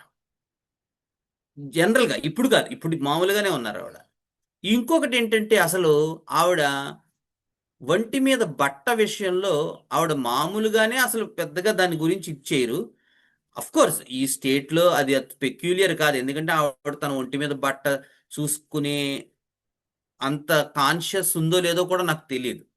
బట్ నేను చూస్తున్నప్పుడు, ఆవిడ నాతో మాట్లాడుతున్నప్పుడు ఆవిడ రేషనల్గానే అనిపించారు నాకు. అంటే మనం అడిగిందని నేను చచ్చిపోతానా, నాకేం ప్రాబ్లం లేదు కదా, బతుకుతానంటారా, ఇంకా ఎన్నేళ్ళు ఉంటాయి నాకు, ఇలా ఆవిడ నన్ను ఒక 5-6 క్వశ్చన్లు ఆవిడ అడిగారు నన్ను. మీ బాధలు ఏమున్నాయి చెప్పండి అని. డాక్టర్ గారు ఇంటికి తీసుకువెళ్ళిపోమన్నారు, హాస్పిటల్లో ఇంకా ఉండి లాభం లేదన్నారు. అంటే లేదండి మనం చేద్దాం, మనం మంచి మందులు ఉన్నాయి హోమియోపతిలో అన్నాను. నేను ఇలా ఏదో చెప్పాను ఆవిడ కన్సోల్ చేయడానికి. బట్ ఆవిడ డ్రెస్సింగ్ సెన్స్ మాత్రం నాకు చాలా అబ్నార్మల్గా అనిపించింది. ఎఫ్ కోర్స్ ఆ స్టేట్లో అదంతా మనం తీసుకోకూడదు, కానీ ఆవిడ ఇంతకు ముందున్న ఆ టాకెటివ్ పాయింట్, ఇప్పుడు మనకి వ్యాధి గురించి చక్కగా అడుగుతున్న వ్యక్తి తన వంటి మీద బట్ట ఉందో లేదో చూసుకోకుండా ఉంటారా? ఇప్పుడు వేరే, కోర్స్ నేను ఆవిడ మనవాడి వయసు ఉంటాను, అది వేరే విషయం. కానీ అప్పుడైనా సరే కాస్త ఒంటి మీద ఉన్న బట్ట సర్దుకుంటారు యూజువల్గా. ఎందుకంటే ఆవిడ కూర్చోబెట్టి తీసుకొచ్చారు అంబులెన్స్లో. అంటే ఇలాగా స్లాంటింగ్ పొజిషన్లో ఆ డ్రైవర్ సీట్కి ఇలా పట్టుకున్నారనమాట. స్ట్రెచ్చర్ ఇలా వెనక్కి వేసారు, ఇలా హెడ్ ఇలా పెట్టారనమాట. కొంచెం హెడ్ అప్లో ఉంది, ఐవి ఫ్లూయిడ్ వెళ్తుంది, ఆక్సిజన్ అవసరం లేదన్నారు. ఇది స్టేట్. సో ఈ కేసులో మనం ఏం చేయగలం? ఏం మందు పడుతుందండి? హైడ్రోసామస్. Very good sir, very good. అందరూ చక్కగా.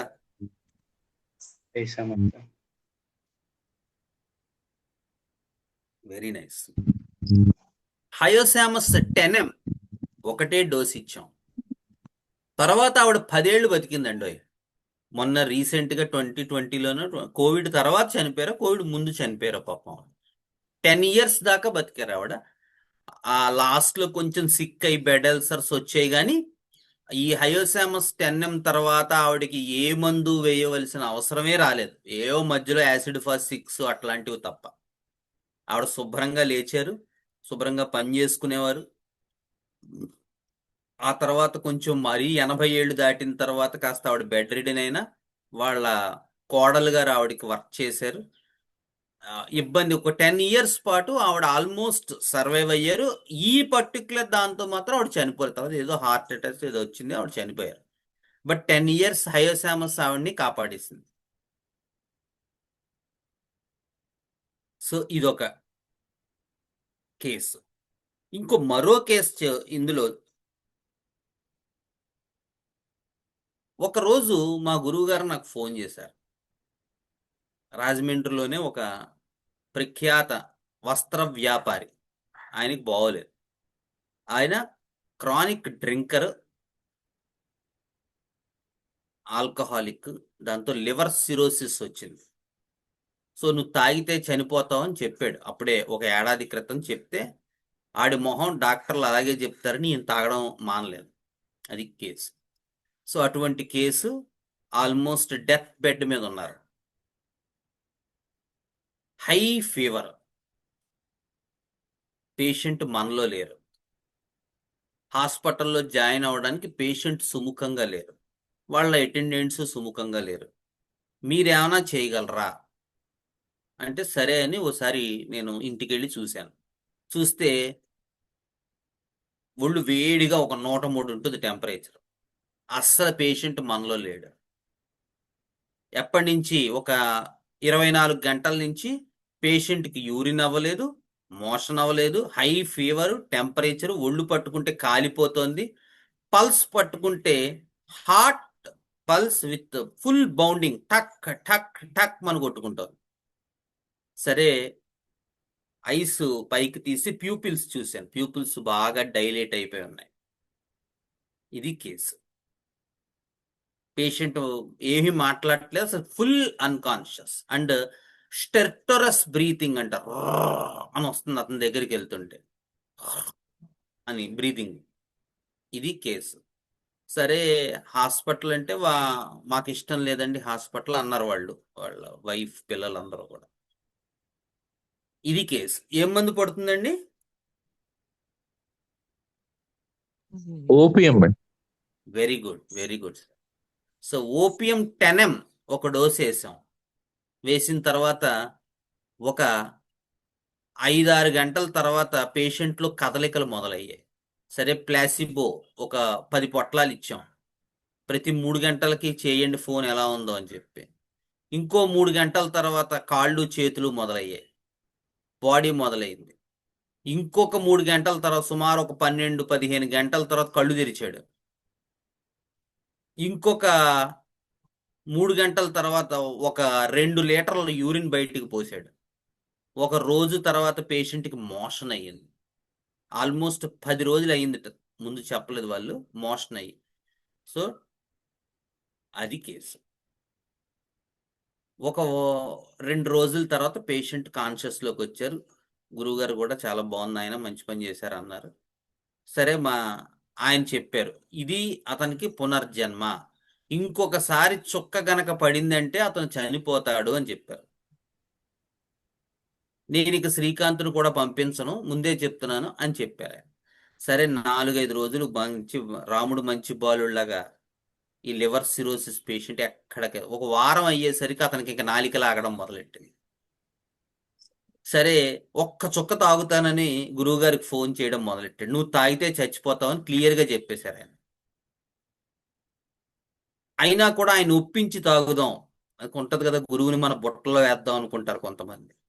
సో ఆయన ఇంకొకసారి ఆలోచించండి అంటే, ఇంకా ఆయన ఏం చేశారంటే, ఇతను బాధపడలేక సెల్ స్విచ్ ఆఫ్ చేశారు. సరే నాకు ఫోన్ చేశారు స్విచ్ ఆఫ్ చేసే ముందు, రే పలానా అతను ఫోన్ చేస్తాడు, ఎట్టి పరిస్థితుల్లోనూ, అంటే అసలే నేను పచ్చం విషయంలో చాలా స్ట్రిక్ట్గా ఉంటాను, ఇంకా ఆయన చెప్తే ఇంకా అసలు ఇంకా. సరే నాకు వచ్చింది ఫోన్. ఏమంటే నేను చెప్పాను, ఏమండి ఈ బతుకు మీకు గురువు గారు ఇచ్చింది, హోమియోపతి ఏదో చేసింది ఏమీ లేదు ఇందులో, ఆయన సంకల్పించుకున్నారు కాబట్టి బతికారు, ఇప్పుడు మీరు ఆయన వద్దంటే తాగితే చచ్చిపోతారు, తర్వాత మీ ఇష్టం అన్నాను. సరే ఇంకొక 2-3 రోజులు ఆగగలిగాడు పాపం. మొత్తం 10 రోజులు అయ్యేసరికి ఒక ఫైన్ మార్నింగ్ ఒక విస్కీ బ్రాందీ షాప్కి వెళ్ళి శుభ్రంగా తాగేసాడు. నెక్స్ట్ రోజు చచ్చిపోయాడు. ఎస్, బండి మీద వెళ్ళి, అంటే ఒక 10 days బ్యాక్ అపస్మారక స్థితిలో ఉండి ఒక రోజంతా స్పృహలో లేనటువంటి మనిషి ఒక వారం తిరిగేసరికి బండి మీద హాయిగా తిరగగలిగే స్టేజ్కి వచ్చాడు. కానీ దాన్ని నిలబెట్టుకోలేదు. సో అలా ఉంటాయి మన వాసనలు, మనల్ని ఆ రకంగా డామినేట్ చేస్తాయి. ఇంకొక కేసు, ఈ ఓపియం కేసు ఇంకొకటి, ఇది కొంచెం ఫన్నీగా ఉంటుంది మీకు.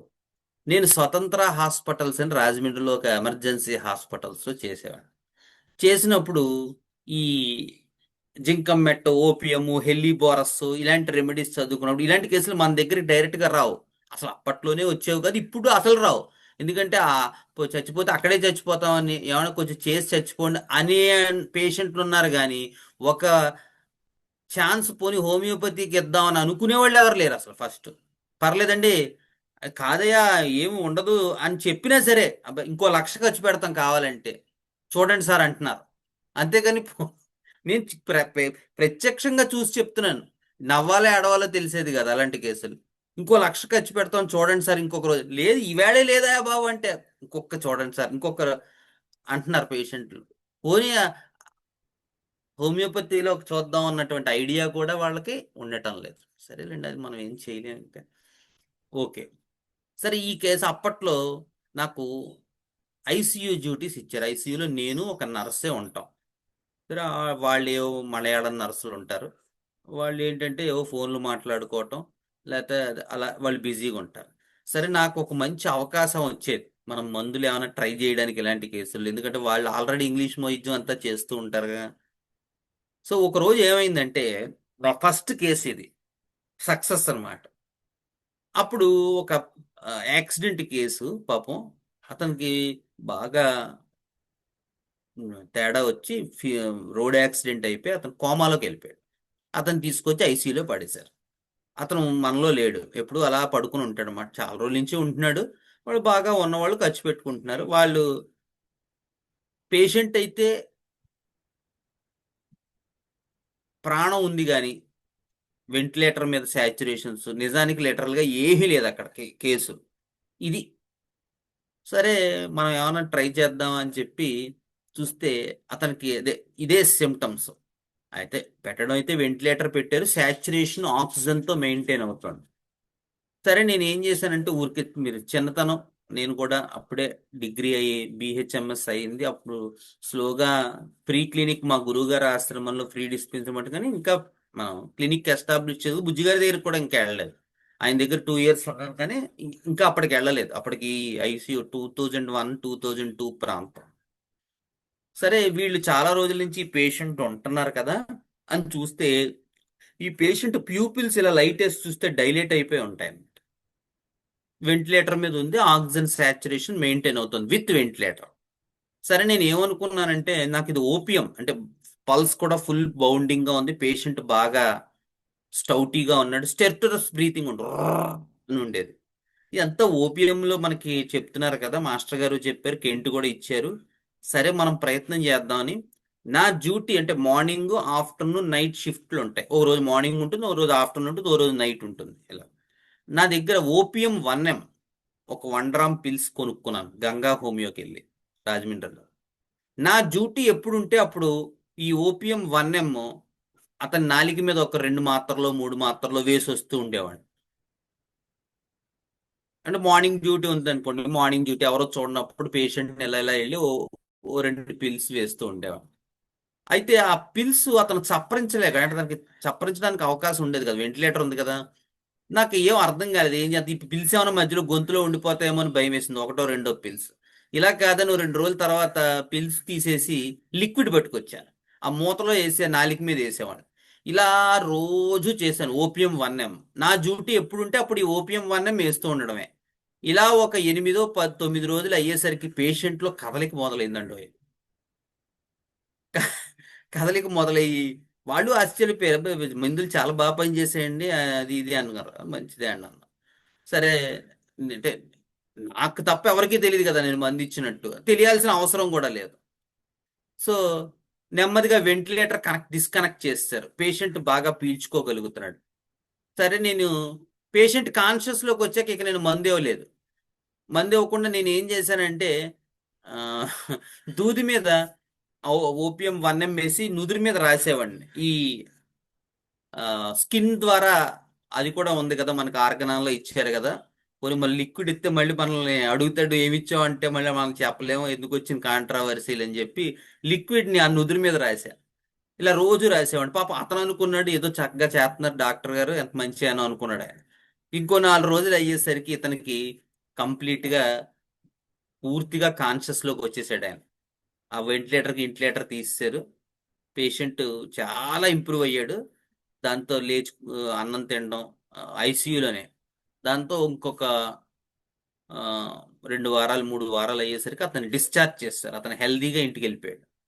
సో ఈ కేసు నాకు అప్పట్లో నాకు ఒక రెవల్యూషన్ అనమాట. అంటే నాకు తప్ప ఇది ఎవరికి తెలియదు, ఇప్పుడు మీకు తెలిసింది. కానీ సో నేను I strongly believe that opium has brought life into him. ఎందుకంటే complete unconscious, coma, road RTA ఇలాంటి case it had come back so strongly and he recovered so well, but with opium symptoms. ఏంటి ఆ stertorous breathing, full bounding pulse, unconscious, doesn't pass stool and motion, ఇవన్నీ opium symptoms. So అంటే మనకు OPM 1M తెలుసు, అంతకన్నా హైపోటిస్ చేయడానికి భయం ఆ రోజుల్లో. సో ఓపీఎం 1Mతోనే నమస్కారం మాస్టర్ అనుకుని వేసాను. But it had worked so strongly and it helped him so much and the patient has get back in to life. That is the beauty of OPM in such sort of cases. కానీ చాలా జాగ్రత్తగా differentiate చేసుకోవాలి, ఎందుకంటే OPM pulse full బౌండింగ్గా ఉంటుంది, pupils dilate అయిపోయి, స్టెర్టరస్ breathing ఉంటుంది, hot condition ఉంటుంది, even చెమట పడితే అది కూడా వేడిగా ఉంటుంది, హాట్ స్వెట్స్, నాట్ కోల్డ్ స్వెట్స్, ఇవన్నీ ఉంటాయి ఓపీఎంలో. సో ఇలాంటి కేసెస్లో మనం ఓపీఎం కూడా మనం చాలా జాగ్రత్తగా స్టడీ చేసుకోవాలి. ఇంకో కేసు ఇలాంటి కేసే, అసలు సిమ్టమ్స్ ఏమీ లేవు. ఒక పేషెంట్ హెడ్ ఇంజరీ అయింది, స్కూటర్ గుద్దేసింది, అతన్ని కింద పడిపోయాడు, పాపం తలకి దెబ్బ తగిలేసింది. దాంతో అతను తీసుకొచ్చి ఐసీయూలో పడేశారు. అప్పుడు హెడ్ ఇంజరీకి నాట్రమ్ సల్ఫ్ పడుతుందని మా గురువుగారు బుజ్జిగారు చెప్పారు. నాట్రమ్ సల్ఫ్ 1M 10M వేయిస్తే బాగుంటుందని, అదొకటే గుర్తు నాకు. సరే ఈ పేషెంట్కి ఎలాగో ఇంగ్లీష్ మందులో ఎగ్జామ్లో పెద్దగా ఇంప్రూవ్మెంట్ రావట్లేదు కదా అని చెప్పి ఈసారి ఓపీఎం బదులు నాట్రమ్ సల్ఫ్ పట్టుకెళ్ళి సేమ్ పద్ధతి అతనికి నాట్రమ్ సల్ఫ్ 1 మన డ్యూటీ ఎప్పుడు ఉంటే ఆ డైల్యూషన్ ఆ నోట్లో పోయడమే. అప్పట్లో ఈ సీసీటీవీ కెమెరాలు అవి ఏం లేవు. నేను చెప్పేది 2001 సంగతి. చిత్రంగా నాట్రమ్ సల్ఫ్తో ఇతను కూడా రికవర్ అయిపోయాడు. ఆ హెడ్ ఇంజరీ కేసు, ఆ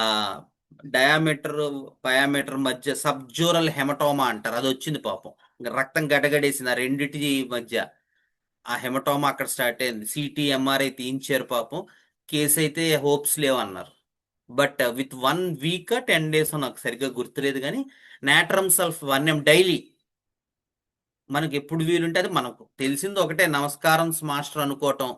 ఈ పేషెంట్కి మన హోమియోపతి ట్రై చేయాలనుకోవటం, మనకి తెలిసిన సిమ్టమ్స్ని బట్టి మందు వేయటం, కానీ పేషెంట్ మాత్రం బాగుండాలని మనసారా కోరుకోవటం. ఇది మనకి చెప్పిన కదా, ఎప్పుడైనా ఇలాంటి సందర్భాలు వస్తే బయటకు చెప్పేవి తప్ప ఇవి దీన్ని ఎప్పుడు ఎందుకంటే వీటికి ఏమి లెజిటిమేట్ ఎక్స్పీరియన్స్ ఏం లేదు. నీ మందే పనిచేసిందని గ్యారంటీ ఏంటని మీరు అడిగినా నేను చెప్పలేను.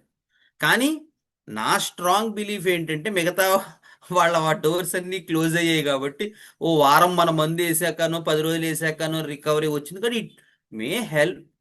అది నువ్వు దాని తాలూకు ఇది తీయంటే నేను చెప్పలేను. But I strongly believe that these remedies has helped in ICU cases. So ఇప్పుడు కూడా నేను అదే బిలీవ్ చేస్తున్నాను. మనకి ఈ మధ్య నాకు ఒక కేసు వచ్చింది. మన డిస్పెన్సరీలో జూనియర్ డాక్టర్గా చేస్తుంది ఆ అమ్మాయి.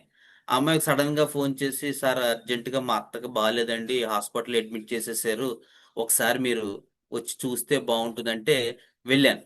చూస్తే ఏమిటంటే ఆవిడకి పాపం హైపోనాట్రీమియా, ఈవిడికి కూడా సోడియం లెవెల్స్ తగ్గిపోతే ఆవిడ పరాకుమాటలోని ఈ ఎంఆర్ఐ తీస్తే మల్టిపుల్ ఇన్ఫాక్ట్స్ ఉన్నాయి బ్రెయిన్లో. కానీ బ్లడ్ టెస్ట్లు అన్నీ బాగున్నాయి, పేషెంట్ అయితే చాలా హెల్తీగా ఉన్నారు మిగతా కానీ ఆవిడ పేరు భగవద్గీత. ఏమండి గీత గారు బాగున్నారా అంటే బాగున్నానమ్మా అంటున్నా. మళ్ళీ మామూలు మగతలోకి వెళ్ళిపోతుంది. కానీ ఈవేళ ఏం టిఫిన్ చేసి హాస్పిటల్లో తీసుకొచ్చారుగా.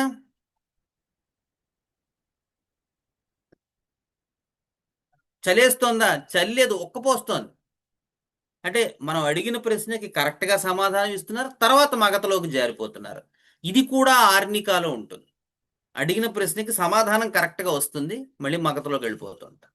అప్పుడు చూసి ఆవిడకి ఆర్నిక ముందే కట్టుకుని వెళ్ళాను. ఆర్నిక, హెలిబోర్స్, ఓపియము మందులు కట్టుకుని వెళ్ళాను నేను ఆ అమ్మాయి.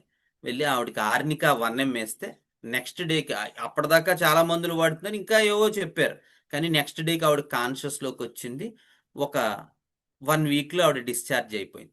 డిశ్చార్జ్ అయ్యాక వాళ్ళు ఏం చేశారంటే, అమ్మ చాలా బాగా పనిచేస్తుందని చెప్పి మన దగ్గరికి తీసుకొచ్చారు. క్రానిక్గా నెమ్మదిగా ఆ మందులు బాబు తగ్గించండి, ఇన్ని 15 రకాల మందులు అక్కర్లేదు అని. స్లోగా ఆవిడ మెంటల్ సిమ్టమ్స్ స్టడీ చేసి ఆవిడకి హయసామస్ చేసాం. హయసామస్ చేశాక ఇప్పుడు మొన్న ఎంత చక్కగా వచ్చారు ఆవిడ, చీరది కట్టుకుని బ్రహ్మాండంగా. అంతకుముందు ఏంటంటే ఇదిలో వచ్చేవారు, సెకండ్ ఫాలోఅప్లో బ్రహ్మాండంగా ఉన్నారు, చక్కగా వచ్చారు. ఆవిడ పని ఆవిడ చేసుకుని, భయం అవి ఉన్నాయి ఇంకాను. హయసామస్ 1 ml మీద ఉంచాను, అవసరమైతే 10 ml వేయాల్సి ఉంటుంది పరిస్థితిని బట్టి. సో ఇట్లా మనం ఐసీయూ కేసెస్లో, చాలా కేసెస్లో మనం చక్కటి రిజల్ట్స్ మన హోమియోపతి ద్వారా చూపించవచ్చు. ఎటొచ్చి మొన్న ఈ మధ్య టైం అయిపోయింది, మొన్న ఈ మధ్య ఒక కేసు, ఆయన మామూలుగా నడుచుకుంటూ హాస్పిటల్కి వెళ్ళారట. ఏదో దగ్గు వస్తుందని చూస్తే, నీకు లంగ్ పోయింది, రైట్ లంగ్ పోయింది అన్నారు. అంటే అదేమిటంటే బెబ్బే రైట్ లంగ్ ఎగిరిపోయింది నీకు, ఇంకా నువ్వు జీవితాంతం అదేదో ఆక్సిజన్ మిషన్ పక్కన పెట్టుకుని దాంతో పీల్చుకోవటమే, అసలు ఇప్పటి నుంచి బయటికి వెళ్ళడం కూడా కష్టమే, చచ్చిపోతావు నువ్వు అని చెప్పారు. అది అతనికి అతను అంటాడు, నాకు ఏ ప్రాబ్లం లేదు, నేను నడుచుకొచ్చానయా బాబు, నాకు లంగ్ పని చేయకపోవటం సరే, మరి అలా అయితే నడుచుకు రాలేను కదంటే, భలేవాడివే నీకు తెలియట్లేదు, నువ్వు లోపలంతా సగం వెళ్ళిపోయావు ఆల్రెడీ, ఎముడు పట్టుకెళ్ళిపోయాడు నిన్ను ఆపాం అన్నట్టుగా మాట్లాడారట హాస్పిటల్లో. సరే వాళ్ళ అబ్బాయికి మన హైదరాబాద్లో నేను క్లినిక్ ఎస్టాబ్లిష్ చేసిన ఏరియా మెట్టుగూడ దగ్గర మన వాళ్ళు తెలిసిన వాళ్ళు ఉంటే, మన వాళ్ళు ఆయన అన్నట్ట, పోనీ ఒకసారి ఇలా శ్రీకాంత్ గారు హైదరాబాద్ వస్తున్నారు, మంచి డాక్టర్ గారు, ఒకసారి చూడండి. వాళ్ళ అబ్బాయి ఫోన్ చేశాడు, మనం ఏమైనా హెల్ప్ చేయగలవా అండి ఈ కేసులో అని. అంటే సరే ఆయనకి ఇవ్వండి అసలు సిమ్టమ్స్ అంటే ఆయన ఫోన్ నాకు సార్ నన్ను నమ్మండి నాకు ఏ జబ్బు లేదు నేను దగ్గు వస్తుంది ఆయాసం వస్తుందని ఇక్కడికి వచ్చాను నా లంగ్ పోయింది అంటున్నారు ఇంక జీవితాంతం ఆక్సిజన్ మిషన్ పెట్టుకోవాల్సిందే అంటున్నారు అసలు ఇక్కడి నుంచి బయటికి పంపించమంటున్నారు ఏం చేయాలండి శాచురేషన్ ఫాల్ అయితే వెంటిలేటర్ కనెక్ట్ చేస్తాం అంటున్నారు అన్నాడు అయితే నేను ఆయన అన్నాను ముందు బ్యాసిలిన్ 10 డోస్ వేయండి ఇమీడియట్గా ఎందుకంటే ఆయన కాఫ్ ఫ్లమ్తో స్టార్ట్ అయిందంటే బ్యాసిలిన్ 10 వేస్తే నెక్స్ట్ డేకి డాక్టర్ గారు విజిట్స్కి వచ్చాను తప్ప చాలా బాగా ఇంప్రూవ్ అయ్యాడు ఆయన ఇంక ఈయనకి ఇక్కడ వెంటిలేటర్ అక్కర్లేదు వితౌట్ ఆక్సిజన్ కూడా బాగానే మెయింటైన్ అవుతుంది ఇంటికి తీసుకెళ్ళిపోండి కానీ మిషన్ పక్కన పెట్టుకోండి మనకి ఆక్సిజన్ ఏమైనా పడిపోతుంటే మిషన్ ఎక్కిస్తుంది లేకపోతే ఒక వారం రోజుల పాటు 1 లీటర్ ఆక్సిజన్ పెట్టండి అన్న సరే ఎందుకైనా మంచిది కన్సర్వేటివ్గా ఉంటుందని వాళ్ళ అబ్బాయి ఓ మిషన్ తీసుకుని ఆక్సిజన్ పెడుతున్నారట 1 లీటర్ ఓ వారం అయ్యేసరికి బ్రహ్మాండంగా ఉన్నాడు ఆ మిషన్ కూడా తీస్తారు ఇప్పుడు బాగానే ఉన్నాడు ఆయన అది జరిగి 2 నెలలే అయింది ఇది సో అలాంటి అద్భుతమైనటువంటి మిరాకిల్స్ చూపించగల మందు మనకి బ్యాసిల్ అలాగే మిగతా మందులు కూడా అంత పొటెంట్ కలిగినటువంటివి సో ఇది మనకి లైఫ్ సేవింగ్ డ్రగ్స్ తాలూకు క్లినికల్ ఎక్స్పీరియన్స్ నాకు అర్థమైనంతలో నా అనుభవాలను మీతో పంచుకున్నాను ఈ అవకాశం నాకు ఇచ్చినటువంటి మా అన్నయ్య చంద్రమోహన్ గారికి నా హృదయపూర్వక నమస్కారాలు అలాగే ఈ రకమైన జీవితాన్ని మలిచి ఈ హోమియోపతి వైద్యంకి అంకితం ఇచ్చినటువంటి మాస్టర్ గారికి కూడా శతకోటి నమస్కారాలు thank you sir, thank you very much. మన సార్ శ్రీకాంత్ గారు కళ్ళకు కట్టినట్టుగా ఒక కేసులో ఎట్లా మనము సిమ్టమ్స్ గ్రాస్ప్ చేయాలి. ఎందుకంటే మెటర్నిటీలో చాలా చదువుకుంటాం, ఆర్నికాలో ఇట్లా ఉంటుంది, ఓపియంలో ఇట్లా ఉంటుంది, కానీ how to apply the symptoms of the patient to the how to match symptoms of the patient to the symptoms of the Medica is very, very important. It is by skillful doctor only. వారి experience వల్ల అలాంటి కేసెస్లో ఎట్లా మనం పట్టాలి అనేది చెప్పడం అద్భుతమైన కళ. డాక్టర్ శ్రీకాంత్ గారు చాలా అద్భుతంగా మనకు చెప్పారు. ధన్యవాదాలు వారికి. Thank you sir, thank you much. Thank you doctor Srikanth garu. Thank you. Thank you అన్నయ్య థ్యాంక్ యూ. సో ఎవరైనా ఏమైనా డౌట్స్ ఉంటే Thank you just so much, sir. 1 minute sir అడగచ్చు. మల్టీ ఆర్గాన్ డిస్ఫంక్షన్ కి బ్యాసిలం 50 వేస్తారు సార్. ఏంటి బెల్ట్ 50 వేయడం అలా లేదు. ఏం ఉండదు సార్. అంటే అలాంటి కేసెస్లో ఎక్కువ భాగం బ్యాసిలినం ఇండికేట్ అయ్యే అవకాశాలు కనబడుతున్నాయి మనకి. ఎందుకంటే ఆ హెవీ సెక్రిషన్స్ డెవలప్ అయిపోతాయి, దాంతో ఫీవర్ వస్తూ ఉంటుంది. వాళ్ళు ఏం చేస్తూ ఉంటారంటే ఫీవర్ వచ్చినప్పుడల్లా డోలో వేస్తూ ఉంటారు, లేకపోతే ఇంకొక పారాసిటమాల్ ఐవి చేసేస్తూ ఉంటారు, ఇంజెక్షన్ దాన్ని సప్రెస్ చేసేస్తూ ఉంటారు. కానీ అక్కడ యాక్చువల్గా ఏం డెవలప్ అవుతుందంటే బ్యాసిలినం అనేటువంటి నోసోడ్ ఏదైతే ఉందో అది ట్యూబర్క్లోసిస్ లంగ్ నుంచి తయారు చేసింది. సో దాని ఎగ్జాక్ట్ అంటే ఆ నోసోడ్కి ఏ రకమైనటువంటి ఇది ఉందో ఎగ్జాక్ట్ అలాంటి పిక్చర్ మనకు అక్కడ కనపడుతూ ఉంటుంది. సో అలాంటప్పుడు బ్యాసిలినం ఇండికేట్ అవుతుంది. అంతేగాని ఆ పర్టికులర్ ప్యాథాలజీకి డిసీజ్కి ఉండదు, ఆ లక్షణాలకు ఉంటుంది. మొన్న గుంటూరులో డిస్కస్ చేసిన కేసులో కూడా అనంతకృష్ణ గారు పవన్ కి బ్యాసిలం 50 వేశారు. అది ఎందుకు వేశారో తెలియలేదు, ఏమన్నా మీరు చెప్తారు. ఏంటి సార్ పవన్ కి బ్రెయిన్ సంబంధించినది అయితే అనంతకృష్ణ గారు బ్యాసిలం 50 వేశారని మన కేసులో మేడం గారు చెప్పారు మొన్న గుంటూరులో. ఓకే అది అంటే 50 వేసే సందర్భంలో ఏమైనా చెప్తారా? అదేనండి చెప్పానుగా ఇప్పుడు ఈ కేసెస్లో ఏంటంటేనండి ఎందుకు బ్యాసిలినం ఇండికేట్ అవుతుంది అంటే బ్యాసిలినం అనేటువంటి మందు ట్యూబర్క్లోసిస్ లంగ్ నుంచి తయారు చేస్తారు.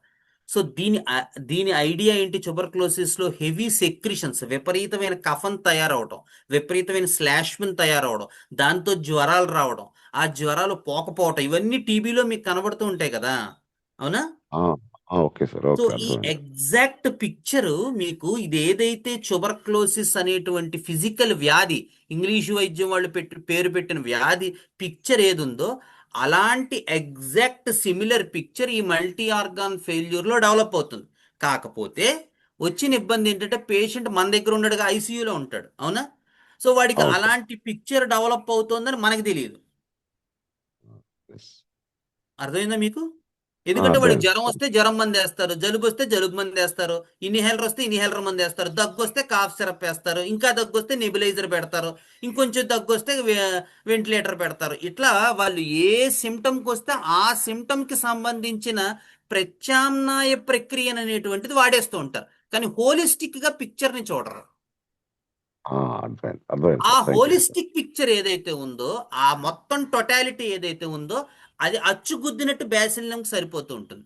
సరిపోతే మాత్రమే బ్యాసిలినం పనిచేస్తుందండి. బ్యాసిలినం 50 స్పెసిఫిక్ వేస్తే ఏం పనిచేయదు. ఆ లక్షణాలు దీనికి మ్యాచ్ అవ్వాలి. అలా మ్యాచ్ అవుతాయి కొన్ని చాలా కేసెస్లో మనం జాగ్రత్తగా స్టడీ చేస్తే. మా రాఘరావు గారు కూడా చాలా కేసుల్లో ఇచ్చారు. సో మీరు అలా అది పట్టుకుంటేనే పని చేస్తుంది. మీరు ఇలా బండ గుర్తు పెడితే మళ్ళీ ఏమండి శ్రీకాంత్ గారు మీరు ఏదో చెప్పారు వేసాం ఏమీ పని చేయలేదు అంటారు, మీరే నన్ను తిడతారు తర్వాత. మీరు లక్షణాలని పట్టుకునే దాని మీద ఇప్పుడు ఇందాక చెప్పిన కేసుల్లో హైపోనాట్రిమియా అనే వ్యాధి ఉంది. అందులో ఒకళ్ళకి ఆర్నికా పడింది, ఒకళ్ళకి హయోసామస్ పడింది, ఒకళ్ళకి ఓపియం పడింది కదా, అవునా? అవును, అవునండి. ఎందుకు? లక్షణాలని స్టడీ చేశాను, వ్యాధిని స్టడీ చేయలేదు నేను. Okay, okay sir. Thank you sir. Thank you. అలాగే సార్, అలాగే సార్. చాలా సంతోషం, మంచి ప్రశ్న అడిగారు. సార్ హెలివోరస్ కి ప్లంబమ్ కి డిఫరెన్షియేషన్ చెప్తారా? హైపోనెట్రిమియా. హైపోనాట్రిమియా అనే కదా, ఏ కేసుల్లోనైనా హెలిబోరస్ డెవలప్ అవ్వాలంటే చాలా రోజులు ఇదవ్వడం అనేటువంటిది స్లోగా హెలిబోరస్లోకి వెళ్తూ ఉంటుంది. హెలిబోరస్లో కంప్లీట్గా సరౌండింగ్స్ పట్ల వాళ్ళకి నర్వస్ సిస్టమ్ కోల్పోతారు. అంటే చుట్టుపక్కల ఏం జరుగుతుంది అనేది వాళ్ళకి అవగాహన ఉండదు. కంప్లీట్ కోమా, వాడు కళ్ళు తెరవలేడు, ఏమైనా కెంట్ అద్భుతంగా వర్ణిస్తాడు. ప్లంబం మెట్లో అంత మగత రాదు ఫస్ట్ బేసికల్గా.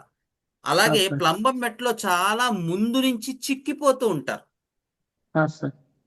అంటే పేషెంట్ ఇమాసిడ్, హెలిబోరస్ వాళ్ళు లావుగా కూడా ఉంటారు, వాళ్ళకి లావుగా ఉంటారు సన్నగా. ప్లంబం మెట్లో ముందు నుంచి కూడా, అంటే ప్లంబం మెట్టు ఆ స్టేట్కి వెళ్ళే ఒక 6 నెలల నుంచి కూడా వాడికి ఆకలి అనేది పోతుంది, ఆకలి లేదు, మనిషి బాగా చిక్కిపోతూ ఉంటాడు.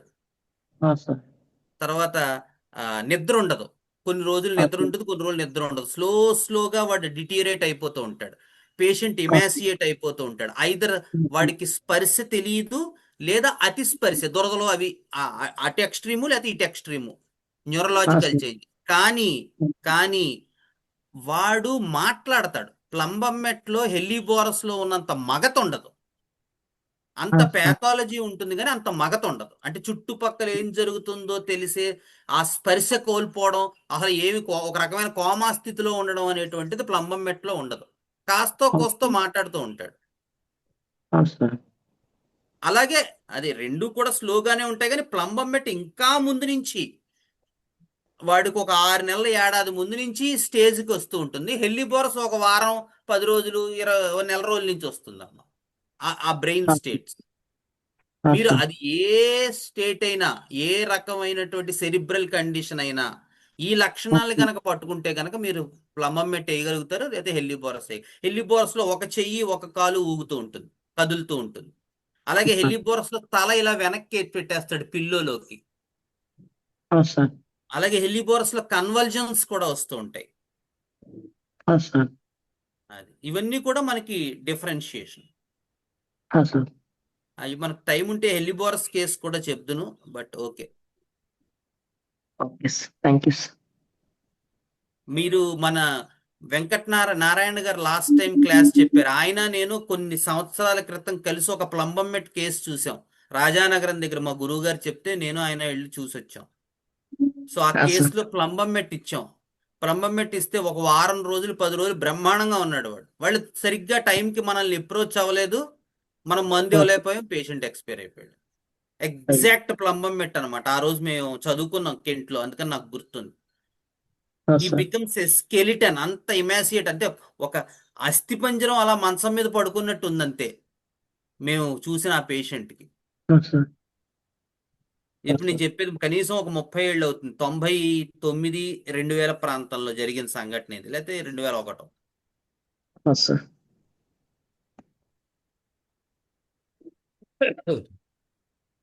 Thank you doctor garu, thank you very much. Okay sir. చక్కని వివరణ ఇచ్చారు శ్రీకాంత్ గారు. ధన్యవాదాలు సార్. కృతజ్ఞతలు. Okay sir. Okay. Thank you all. Thank you so much. Thank you master garu. Vasudeva. నమస్తే. వాసుదేవ్. Thanks sir.